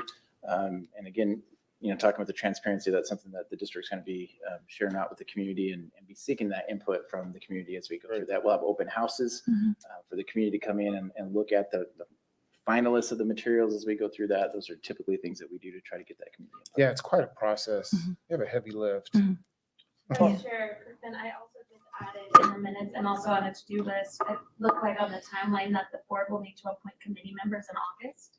Yeah, that's why I was asking. I was pretty sure it was a board committee, but I wanted to make sure because The process will have to be open and. so those recommendations or the board can look into their district or their zones and like kind of what Yes. we've done Mhm. before and Last time you guys did an application process. Yeah. Are you doing that? Is I don't that- know. We'll is have that a- to- I think it was a policy, actually. oh, okay. Well, it's policy, I guess that's what we're doing. So we'll review the policy and procedure Okay. next month, Yeah. and there's a little bit of flexibility with the ELA one that if it runs into September, Okay. we'll do it. Okay, any other questions, trustees? Are collections and investigations, are those companies? Those are the name of the program. So collections is HMH. Investigations, I can't remember the name of the company. Do we, Savas. so we don't get it from one company for all of our No. curriculum? Mhm. What was it, is that a possibility in the future so that we're not? It depends on what the committee decides. So they'll have the different publishers. They'll do some presentations and decide which program they think is best fit for the district. Trustee Sue, did you have a? Yeah, I'm losing it. We already knew that. I just kind of want to follow up because, we talked about the levy earlier. We're kind of required to buy books every couple of years because of this digital access and Mhm. basically the subscription model a lot of these vendors are moving to, where we don't have the luxury of going, we're going to hold on to this book for a couple more years because it's not available, or if the digital access goes away, right? Yeah, Vice Chair Kirkman, Trustee Sue, it is a good point that we do talk about the levy. I know when I was a school teacher, the curriculum I used was 10, 11 years old. We did not get in the process of continuing to update our curriculum, and it does get outdated often. And as you mentioned, but now that was like 20 years ago or so, but modern times, many of them are digital, right? And so these digital licenses, the companies quit putting in the upkeep on those and not allow you to purchase them. So it does require us to go out more often. And our levies are the way that we pay for that. It's a critical way for us to be able to continue to update our curriculum for our kids. Trustee Dens? Yeah, and just to add to that and to answer the question that Trustee Jennings asked. So curriculum companies have strengths and not strengths. And just because a curriculum company, a publisher has a really stellar math curriculum does not mean that their ELA for the secondary level is great. Maybe their elementary is, but their secondary may not. So you may have a different publisher based on the level of the student that you're assessing for. And speaking of assessing, all of these modern curriculums that have the digital components come with really, really helpful assessment tools that help prepare kids for state and national assessments, which are very helpful. And they're really great at, helping you do formative assessments, which means you have to figure out what the kids know and where their individual gaps are so that you can fill those in, which is much harder to do when you have just the physical materials. You So, said that really just well. saying. Yes. Mhm. Okay. So as a way of saving the district a lot of money, could we just have our curriculum director write a curriculum? I'll talk about that a little bit more next time, but for secondary ELA, we are going to be, when I said the building out the unit Have some plans, input. we're going to be doing some of that. Very And good. that was what we surveyed the teachers, and Oh, that's the fantastic. direction they'd like to go, and that will save us a significant amount of money. Very good. Well, see, Lot I of work wasn't to so do. off. So guys, I just have a really quick question, if you don't mind. I was just watching and I could have missed this part of it because my phone glitched. When you guys do the curriculum adoption, are we going to hold them the same way as we did our previous, where we have like the open house, the curriculum for review? Are you guys going to continue to use that process for adoption, or has that changed? It hasn't changed. We'll follow this. Okay. process.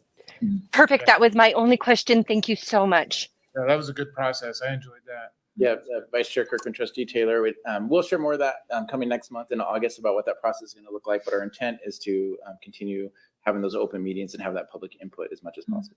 Okay, Trustee Sue, did you have another comment, question? Anyone else? All right. Okay, Thank you so much. Okay, Dr. Russell, Transportation Services update.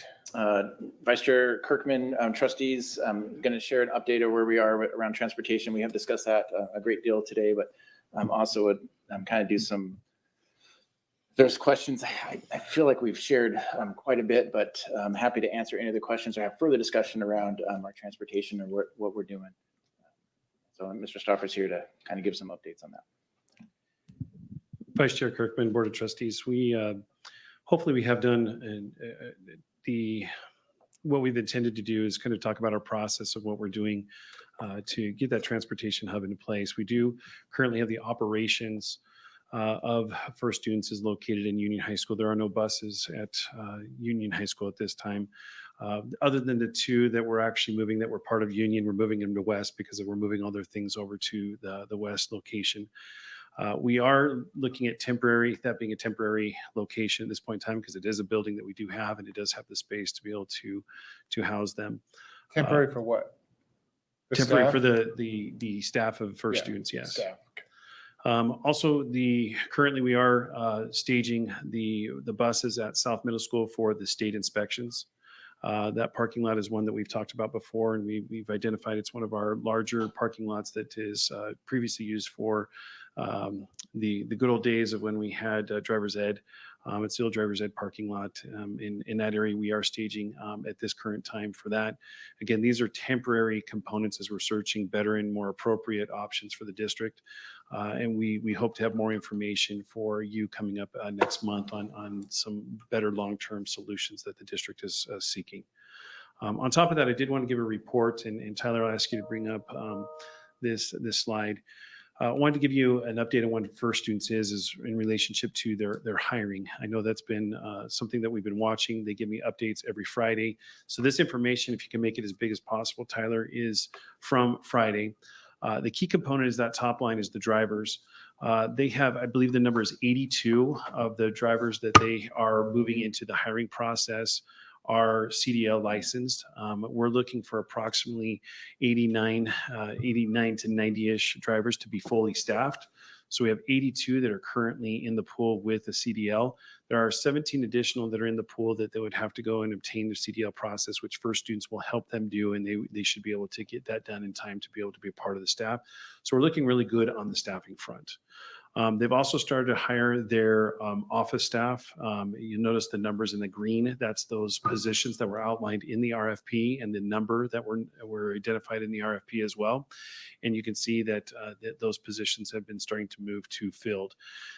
Interviews are ongoing and they are continuing to do that. We've appreciated their openness and they're very, very candid in their applicant pool. We do feel very comfortable at this stage of how many applicants that are coming on. Next week, they will be starting doing their training with the buses that we do have here. So they're going to start that process as well. So things in that arena are looking very favorably. We also have the state has been impressed with First Students in their organization sufficiently that they've asked First Students for them to loan the Nampa School District buses for the state seminars that they're having in 2 weeks. So they've asked and they've asked for students to do some presentations as part of the state conference. So I think that's a good sign when the state department is looking out and saying, you guys are doing some good things. We'd like to have you show this to the rest of the state. I think that puts us in a pretty good position. We're excited about that piece as well. Thank you. How many, all of a sudden I have a bunch of questions, Mr. Stauffer. So, yeah, all of a sudden. It comes and goes in waves. At the buses that are now, it looks like we're going to be looking at the buses being staged at South Middle School. I think that's, and I'm thinking of this transparent thing, and so I want to get everything out here. Those buses being staged at South Middle School, is there going to be any that'll be a short trip for the kids that are going to South, aren't it? But is there going to be any disruption to the traffic at South Middle School? Vice Chair Kirkman, Board of Trustees. And then I have a bunch of follow-up questions. With that, wherever you put the buses, there's going to be some additional traffic just because of the nature that we're putting some more vehicles in that area. We have looked at as many different options. And again, this is why we're looking at not a permanent solution, right, but a interim to we find the more permanent one, which again, we hope to have that information. We plan on having it to you in August for you to consider. So the short answer to your question is, yes, there is going to be some more traffic due to having those buses in that parking lot. Yeah, and I understand that. I was just specifically with the school, like teachers coming in and things like that, because I'm looking at a map here, so the buses in that parking lot, there's not very many ingress and egress to Greenhurst. In fact, there's two, and they all leave at about the same spot. Would they be using South Canyon Street? Do you know yet? Have you had those detailed discussions yet on what that would look like? So Vice Chair Kirkman, Or would they be going out the parking lot? Yeah, out the parking lot, there's actually two exits out the parking lot, and then there's two separate exits onto Greenhurst. We have discussed one of those becoming a left-hand turn, one a right-hand turn only for the buses exiting. That we are still working on that component with First Students. Now, First Students is going to help us look at that. They do this nationally. They do the projections. So we've been working with them. I don't have the actual mapping as they would be leaving at this point in time, but we'll be working with them to find the best solution. And I would say the best solution. I'm not saying it's the easiest solution, and it's not going to ease all of the potential traffic concerns. We're very aware of that. We're motivated to move beyond this this temporary position. We want to move beyond it. So I hope that answers your question in some capacities, that we have been looking, exploring different ways to Can I? Well, my concern is, go ahead, Trustee Taylor or Chair Taylor, we'll get you first. Thanks. Okay, I appreciate that. So, Mr. Stuffer, I just want to, one question and I'll just follow the discussion. How do we plan to keep the community abreast of these granular details? Because I totally get Trustee Kirkman's questions, right? There are those minute details that really matter to our community members. So between now and August, will there be updates? If so, where? Like, how can we make sure the community is in on this conversation? Like, I just want to make sure, right, that what's being shared isn't right. Like the media sharing. Did we lose? I think we got the gist of the question, Chair Taylor. We lost you for a second. Well, Chair Taylor and Vice Chair Kirkman, I think that's a really good question. One of the things that we're trying to work on is because of the speed of how much information is coming to us and making sure that the board is apprised. Once we get the information to you and back out, we can work on different ways of presenting that. One, we've mentioned already from Trustee Benz, is that we have vehicles already that we currently use. When we get those up on our website, we can get those up through our Parent Square app so that the parents are aware of it. Our timeline for getting this out really is August 1st is when we want to start unpackaging, because we believe our routes will be done at that point in time as well. So we want to get the information out and make sure that it's as good as we have it. One of the things I'm also concerned about is that we've had to make some adjustments. As we've come and we've discussed and worked with the board and even with our partners, we're having to make adjustments. So August 1st is our timeline where we'd like to start sharing this out. Again, that would be routes. That would be where the positions of the facilities are going to be, for what time and duration. We're hoping to be able to accomplish that within that time frame. And in that piece, again, the mechanism. And Mr. Stoffer, really quick, sorry. I know I got the answer to that question. I'll go back and watch the meeting because I glitched for a second. Please don't hear me rushing you either. I just want to make sure that everybody knows when to expect more information, because I do know that there is a lot of information and a lot of moving parts. So I just wanted to make sure that we were all on the same page as when we would get the next update, right? Yeah. That was it. So thank you. Taylor, no, I totally appreciate it. And that was actually part of our presentation that we were going to have, is some of those timelines as well. I do appreciate that. We do want to get this information out. So again, routes and staging areas, August 1st will be when we start publicizing that out to everybody. And again, at the board meeting in August, we hope to have additional information for the board to consider for our long-term solutions. Mr. Stoffer, this question may not surprise you coming from me, but is there a conditional use permit from the city that is required for staging this many buses at this particular location? Vice Chair Kirkman, thank you for the question. I was waiting for you to ask that question. And if you weren't, it was next on my bullet points. We have been in contact with the city, in particular Rodney Ashby, who is the city planner. And he, various conversations, multiple conversations. It does not require us an additional use because the function of the school, South being receiving students, we already have buses that go to that facility, and it is considered an appropriate use of that area currently under how it's operating. There would not be needed to be any other permits for us to have the But buses. parking 80 buses on Mhm. that lot. And we were still very open falls about that. within? I was Okay. very open about that in the conversations. Okay, trustee Benz. Timeline again, and questions about communication. So we have that really cool tracker for the improvements that are happening to the athletics facilities, the turf and everything, and it's updated on a regular schedule. I know that things are in flux, and I know that there's certain pieces of information that have to be approved by the board before they can move forward. But there are other pieces of information that, I don't know, maybe helpful before then. Would it be appropriate? Is it possible in any way to create a timeline, a visual, or a tracker of these types of details that everybody can monitor, so that if there are concerns, they could be caught earlier rather than later?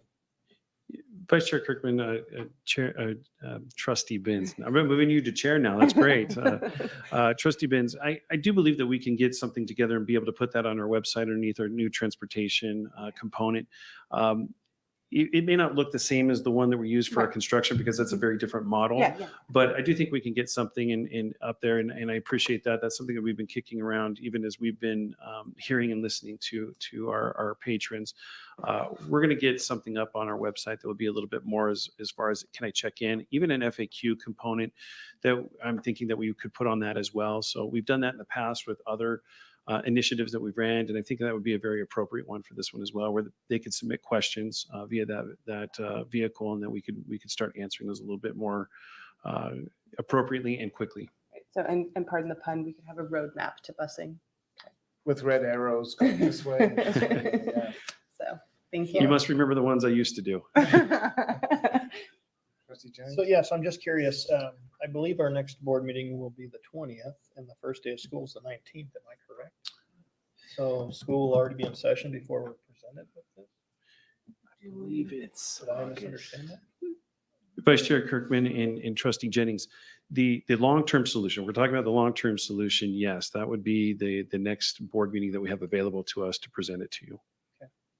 Or we could have, I believe we're in the process of scheduling a special board meeting that if they have the Well, information, we could add it, but- because it was gonna be for transportation purposes, including bus stops. Yeah, Vice Chair Kirkman, Trustee Jennings, good question. I do know we do need to approve the bus routes. Mhm. That's something that's a board duty to look through. We also need to share the criteria in which those bus routes are selected.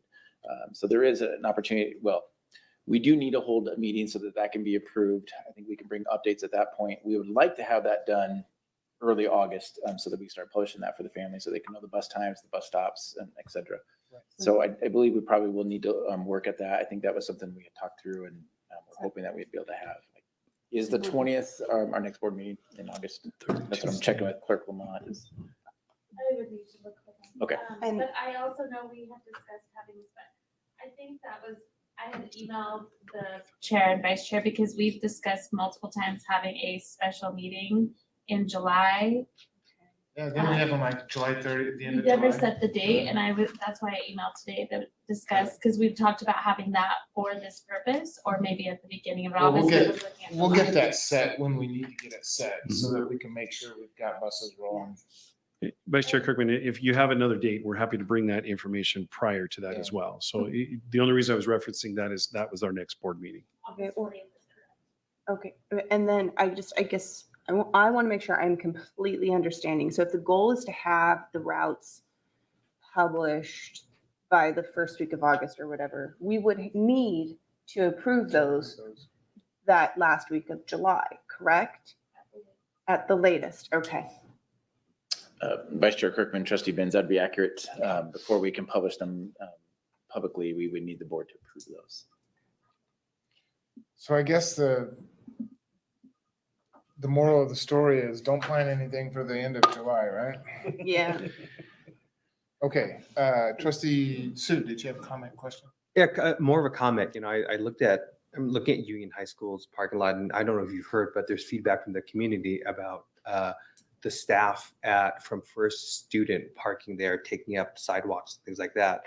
I'm kind of a loose count. There's 50 parking spots. I'm trying to understand, is there communication? Do we need to make sure that they understand that the staff there to be respectful of the community and things like that? Vice Chair Kirkland, Trustee Sue, that's a point I was going to talk about. A point I was going to take back to First Students is talking about that. There's actually 78 slots that are parking slots that are currently at that site. We are doing a little bit of restriping where the buses used to park to add some additional parking slots and stalls. That is something that I do think that we can have a conversation and be more courteous as neighbors in that area. If we're having those issues, I'm more than happy to go back and have that conversation with First Students. And then I have a question as well around this one, guys. I just want to make sure I know that there's been some comments on like the safety now that we have, 40 staff members there. But we obviously had staff members when it was union. So what I want to make sure of is these are all bus drivers who have had background checks and all safe to work with kids. Like all of those same precautions are taken when it comes to our bus drivers and First Student employees because they work with children, correct? Chair Taylor, that is correct. Previously, Union had over 200 students that were at that school plus staff. So you had a building that had roughly about 250 to 270 people in it on a given day. This is a little bit of a change from that for sure. But again, Sure. You are correct. And these individuals are professionals that have had to go through background checks, safety checks. And so our hope is that we don't have any of those concerns. But again, it's something I'm more than happy to revisit with First Students as well.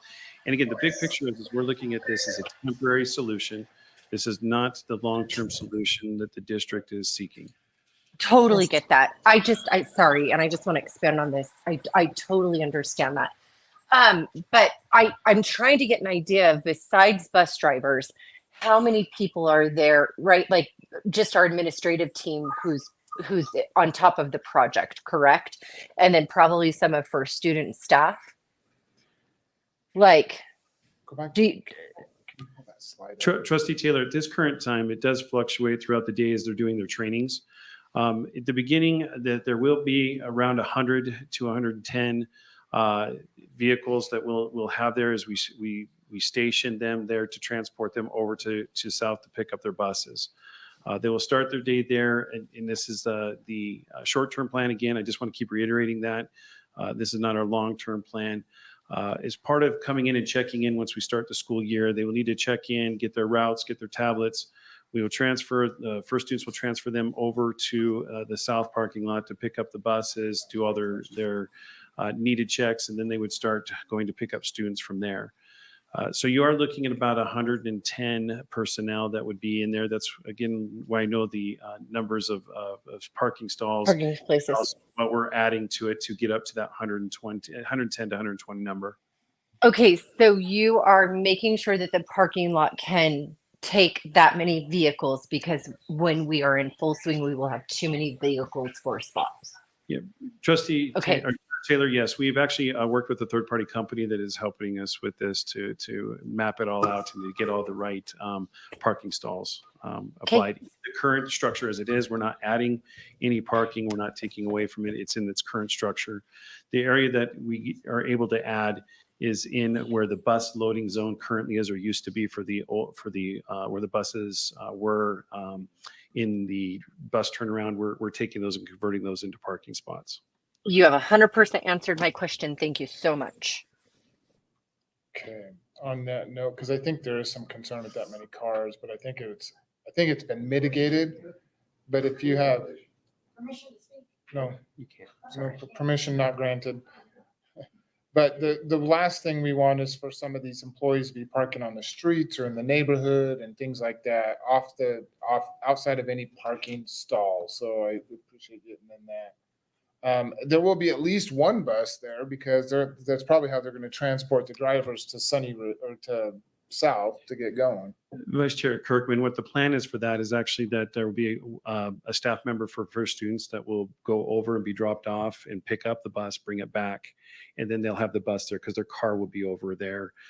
So we're not going to, our plan is not to have buses stationed at Union. It is No, to, no, but how they even gonna- for they'll go to South, pick up the bus, come and pick up the individuals, drop them off at South, and get in their car and come back. I'll let you figure all that out. I'm sure it'll work out. Yep. Okay. Any other questions for staff on that? Trustees? All right. Thank you. You might as well just stay Yeah, up get to there hang out. because Dr. Russell, Vice Chair Kirkman, trustees, next on the agenda is our facilities update. Mr. Sarf is here to share some updates of where we are, some of the construction, some of the repurposing of our buildings. Vice Chair Kirkman, Board of Trustees, we are moving along with all the other projects. We have just finished painting the track at Skyview. It's just about completed and it's looking really good. As you noticed at the Nampa High, there's a couple of pictures here that you can look at. Nampa High is having the pad put down. They will be starting to put the turf down potentially at the end of this week. They're moving through that picture actually on the bottom left. They've gotten a little bit further since Mr. Keefe took it. Columbia is well underneath the excavation. We did have a little minor hiccup today that there was an irrigation line that was hit. We were able to fix it. It's ready to be operated again tomorrow morning. It delayed us a few hours, but our team was able to take care of it. We were a little bit nervous it was going to be a bigger issue, but we were able to solve it fairly quickly. Our grounds team was able to get on it early this morning and have it repaired by about 2 o'clock today. Now we're just waiting for the glue to dry, and then we can run the water through it again. So the tennis courts and the other tracks, you see the middle school tracks are all completed and painted that we had as far as the levee that was identified. You'll have East Valley, South, and Lone Star. Their tracks are done and painted. They look really good. The tennis courts at Nampa High are just about completed. They just have to put in the poles. The surface is done and the lines are in, and they're starting to work also on the Columbia tennis courts and the Lone Star tennis courts. Those will be upcoming in the next week or week and a half. They will be starting those projects. yeah, thank you. I get Tyler has way too much fun with that drone. I'll tell you that much. But we appreciate his shots. I know that there's some sentiment in the community about the money being spent on these projects that was approved through the levy. But I tell you that I get more positive feedback from the community, from people that I talk to about how great the tracks look. And there's a lot of people that I know that go over and use that West Valley Middle School track, walk around, and they just have nothing but positive comments. So my only concern is that Columbia field better be ready to go by the first practice, first game. Vice Chair Kirkman, for full disclosure, first game. First game, okay, first game. And then just to put a finer point on something that Vice Chair Kirkman just mentioned, that this was designated, it was delineated within the levy, that this is how the funds were to be used, and it's not discretionary. It has to be used for exactly what we said we were going to use it for within the levy, which is why it's being used the way that it's being used. So it's not like we could take this and use these funds to, fund Something another else, teacher yeah. or something like that. And, well, this would be significantly more than another teacher, but you get the point, right? So this is what we requested. This is what the public approved. And so this is how we must use these dollars. Great. Any other questions, comments? Vice Chair Kirkman, I did have an update on West. West, I'm for its update is still on time. I know that was one Go ahead. portion. We I have a was few more more. interested in the Columbia football. Right, field, that was I'm it. sure. Understood. It's going to be there. We're working on it. So as far as West is concerned, been meeting with our construction team there. things are moving very much on the pathway. They are expecting to be ready maybe a day or two earlier, but we're still making sure that everything is where it needs to be. We're excited about that. It looks really good. The Snake River project is still working through its last third, I think I'll say this right, the third red lines that they had through the permitting. So we feel that we'll have those fairly soon. It was obviously the more complicated, but we planned for that. We're still within our timeframes of when our start times are. So everything within inside those remodels are still within our confines that we have identified. We have a few major, or I should say minor projects. Those are the major projects. We have a few minor projects that are also on par to be completed at the beginning of August. So that will allow our time to our teachers and staff to be able to get on the times that they need to. So we're excited about that. One of the projects I just wanted to mention briefly that I'm excited about is our prep program that is housed at Nampa High School. We did a lot of remodeling so that they could have the apartment type of complex and teaching students and how to live in a daily living setting. That is being done right now at the Nampa High School, and it will be ready and completed as well. And so we're excited for that process as well.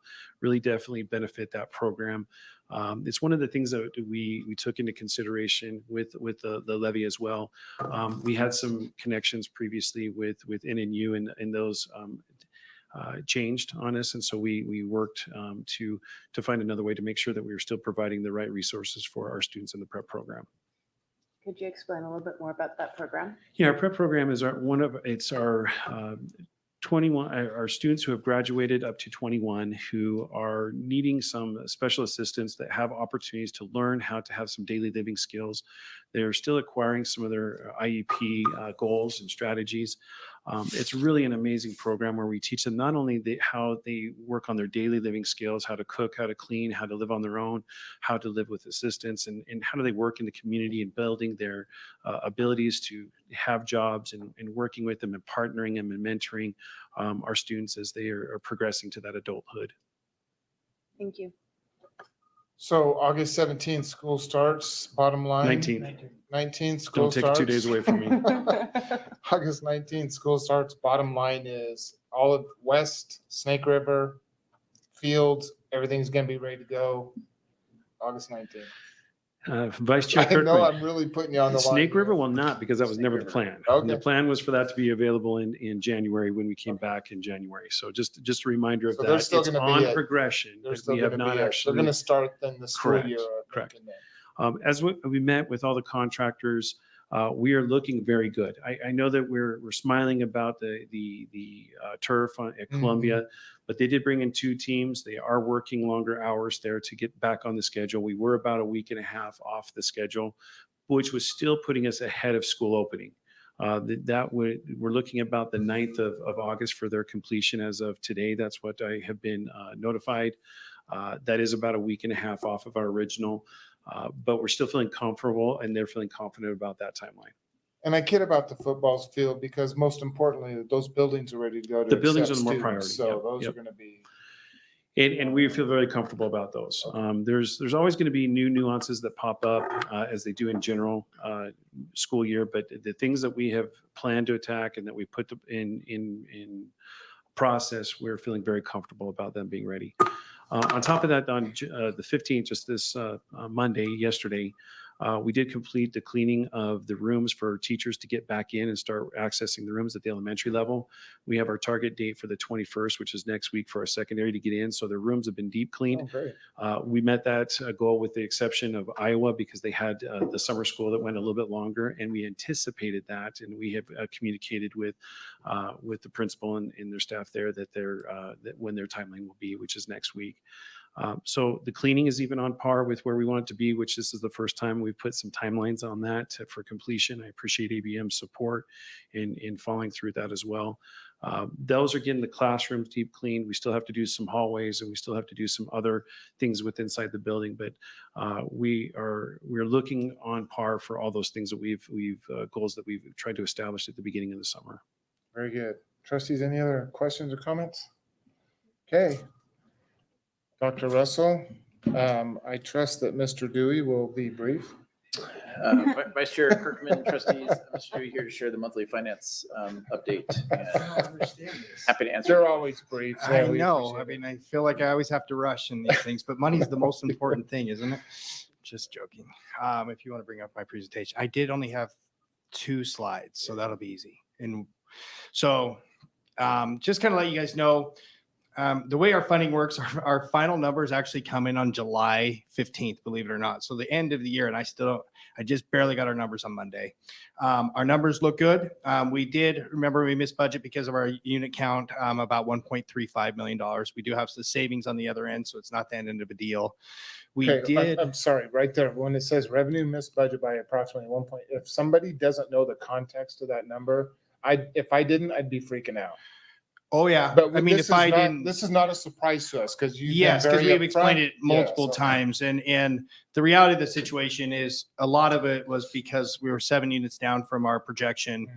And what hit us in the protected amount was because everybody got hit more.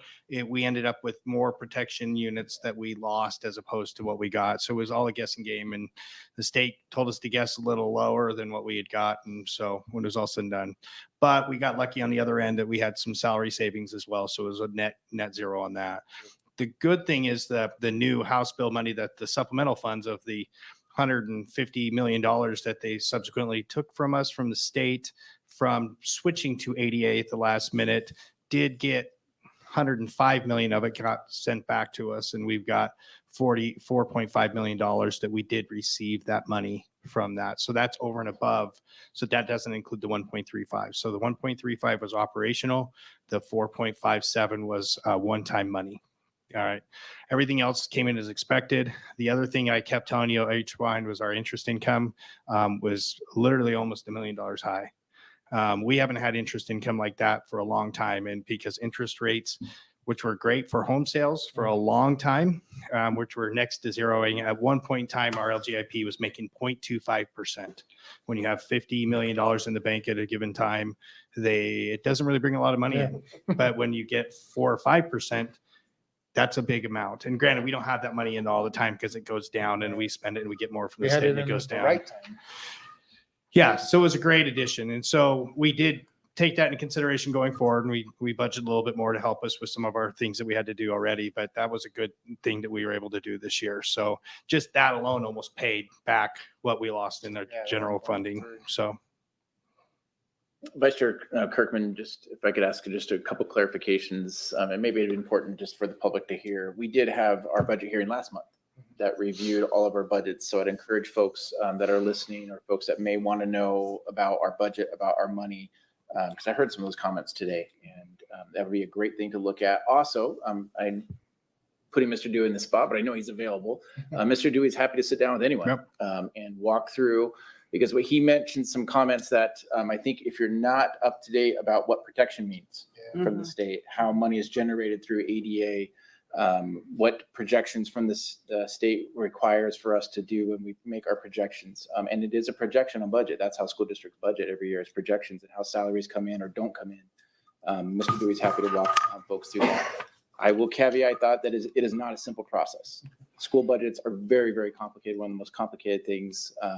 But Mr. Dewey does a pretty good job of walking through folks and trying to help them understand that. So I just want to put that out there. No, I agree. And there's so much context to the budget that really, that's why I wanted, because when you look at that first bullet, people go like, oh my gosh, we just lost $1.35 million. Yeah, it sounds like a lot, but there's context to that. So. And remember, that was revenue. Yeah. I didn't say we lost money. Yeah, that was the revenue. That's that the key. It was gonna come revenue in, yeah. under budget. In total, we were fine. We totally came in with all of our other savings. Had we anticipated losing money in total, we would have done a lot of different things this year and not bought some of the stuff that we were buying and doing some of the upgrades and that kind of stuff. So we knew where we were right from the start. It was just a matter of keeping everything in perspective and going from there. And so we were kind of anticipating it being a little low. So we did keep some savings in the game just in case. And it all worked out for us in the end. So the thing is I can't give you direct numbers yet, because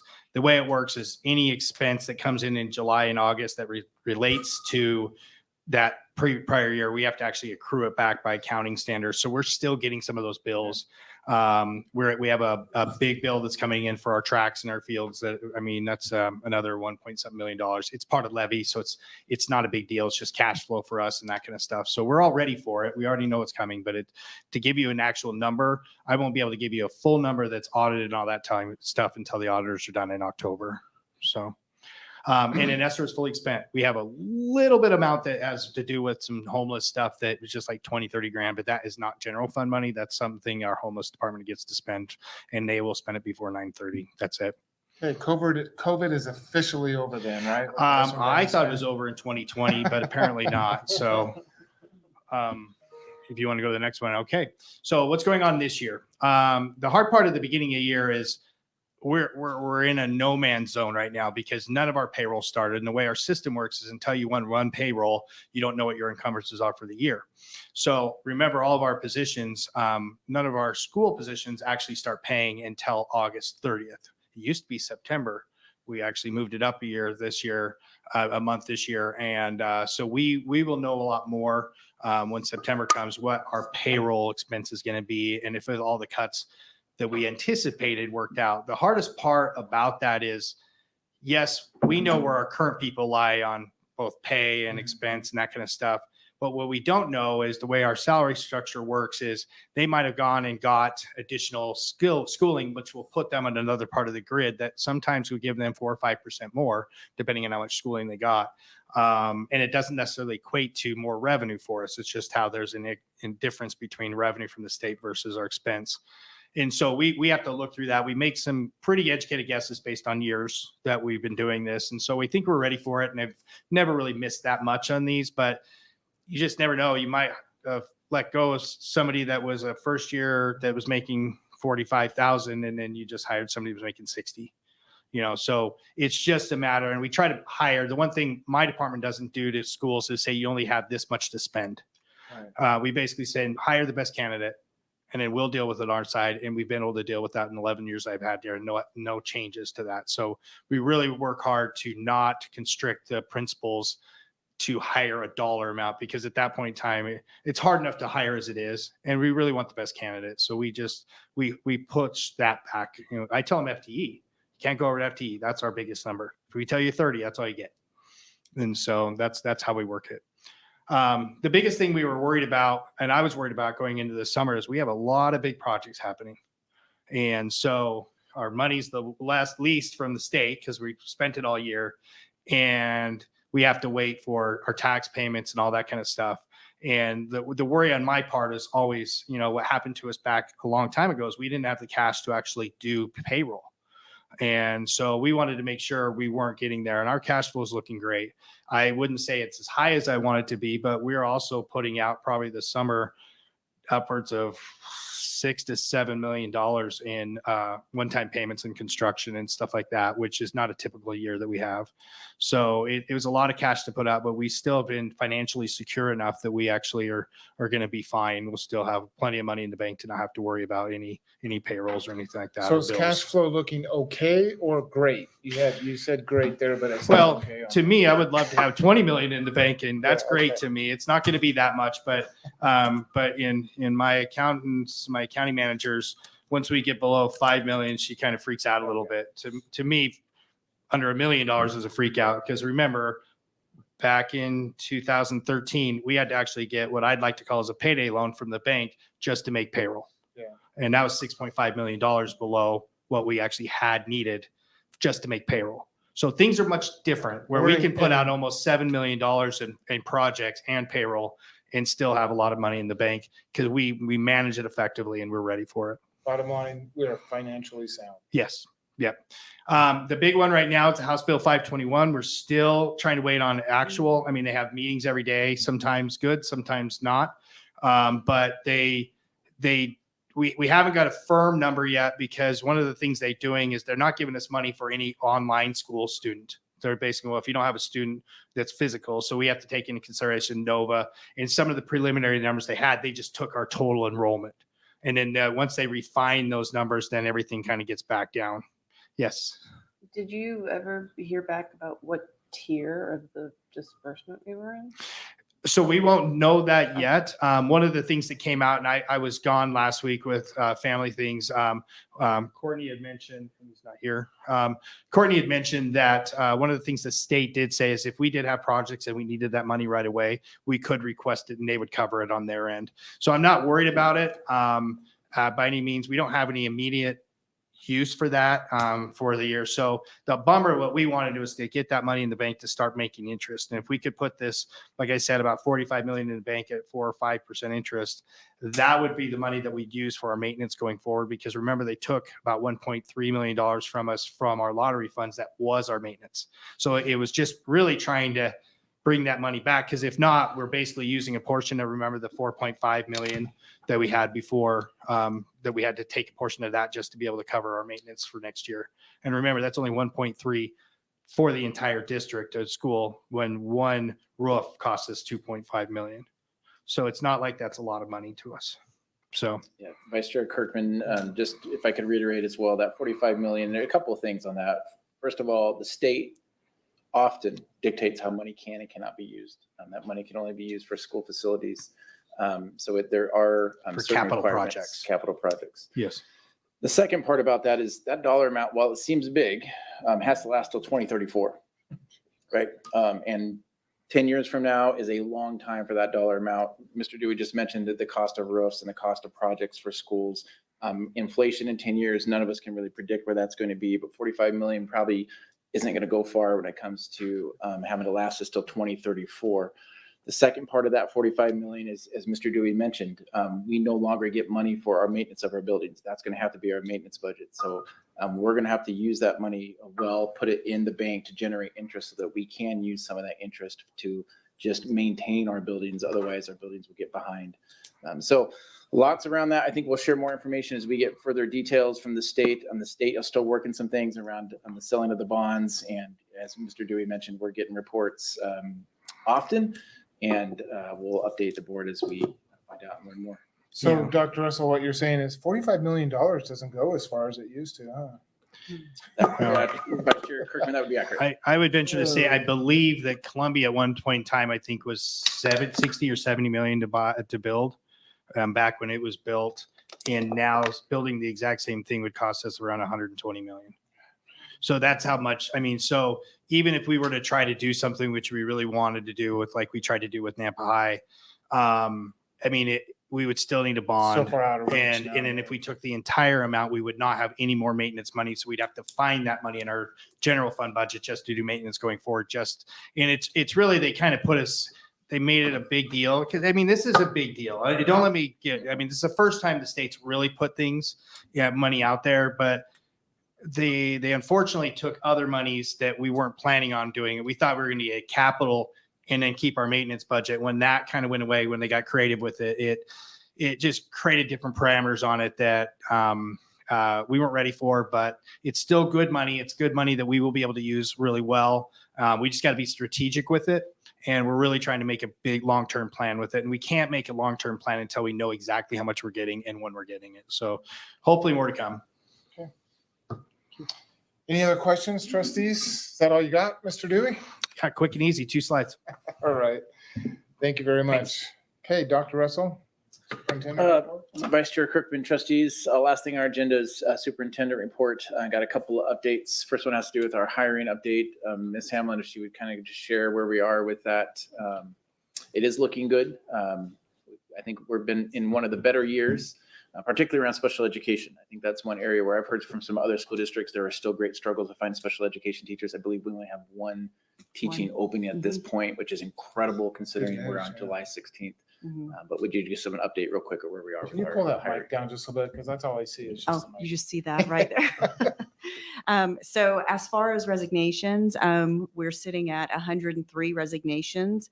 Last year at this time, it was 107.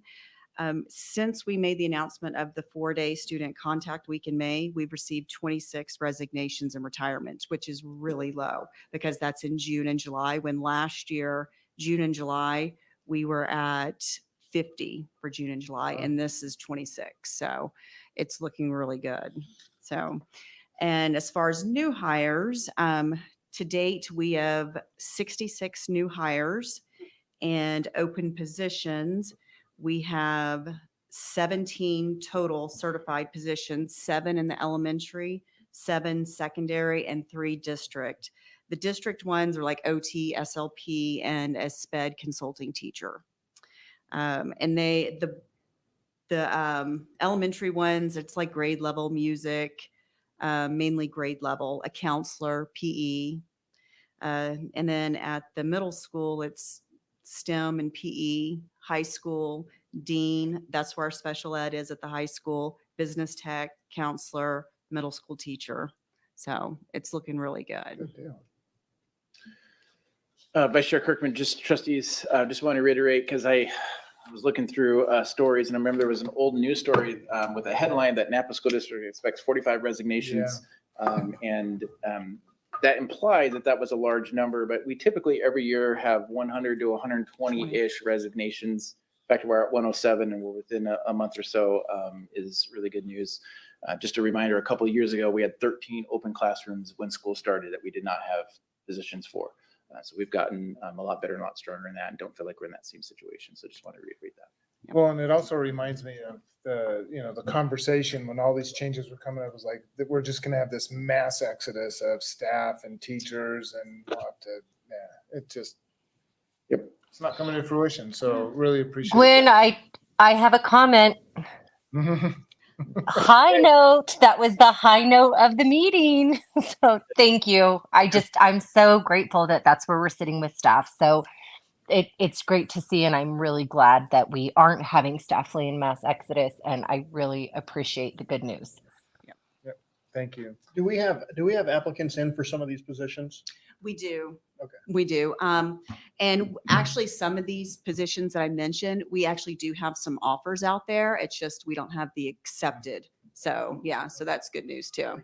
So chances are really, really good that we're going to be good to go, fully Yes. staffed on April 15th, right? Or August 15th, 17th, 19th. Stop it. All right. Dr. Russell. Yep. Vice anything Chair else? Kirkman, trustees, last item on agenda has to do with start and times. We released those about a month ago or so. And again, did hear from the community numerous concerns around the end time, particularly around elementary school, getting out at 4:21 being later. And we are very aware of that. We have heard some of that, and what we'll do is a couple of things. One is we would like to start some focus groups. Mr. Yarborough can maybe discuss this if you'd like in further detail in August about how we would get some community input on some of these changes, because none of these are set in stone, particularly around the start time, and particularly around our busing contract. As this busing contract gets started, as we look into next year, we hope to make some adjustments to that to get that down a time where it's more palatable for our folks. So understand those concerns. We do hear those concerns. We are aware of them, and we will work hard to make some adjustments as we need. And just wanted folks to let them know if they're interested. We'll have some more information about how they can provide their input, and we'll take some input several times throughout the year, not just on that, but also on the high school schedule and some of the changes that we're doing around the trimester. Mr. Yarborough, if you want to share any more information. Vice Chair Kirkman, Dr. Russell, exactly that. Have a plan. We actually need to pull together a graduation requirement review committee where we change schedule. We'll be doing that. We will be doing some focus groups on high school schedule.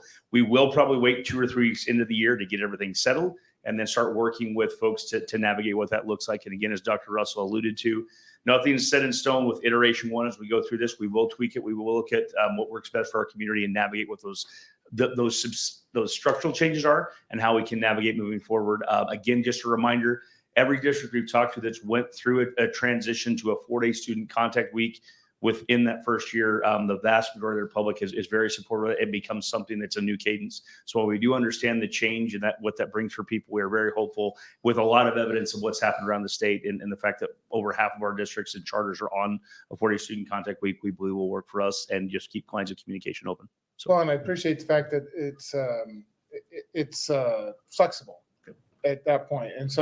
And that gives us a little bit more control too. And we have that bus contract where we have more control of the routes and the times and things like that. That gives us a lot of control and flexibility in that. So yeah, I appreciate that and being flexible at the time, a couple weeks into school and see what the landscape looks like. thank you. Any other questions, comments on this particular? All right, Dr. Russell, throw it back to you. Vice Chair Kirkman, trustees, no other updates as of right now. I think that concludes the superintendent's report. Okay, then. Is there anything else, trustees? Okay, 4.5 hours is my if limit. not, I will entertain a motion to adjourn.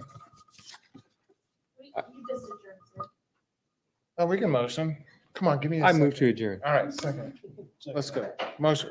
We are adjourned. Everybody go home and get some sleep. Except Courtney, you got some more.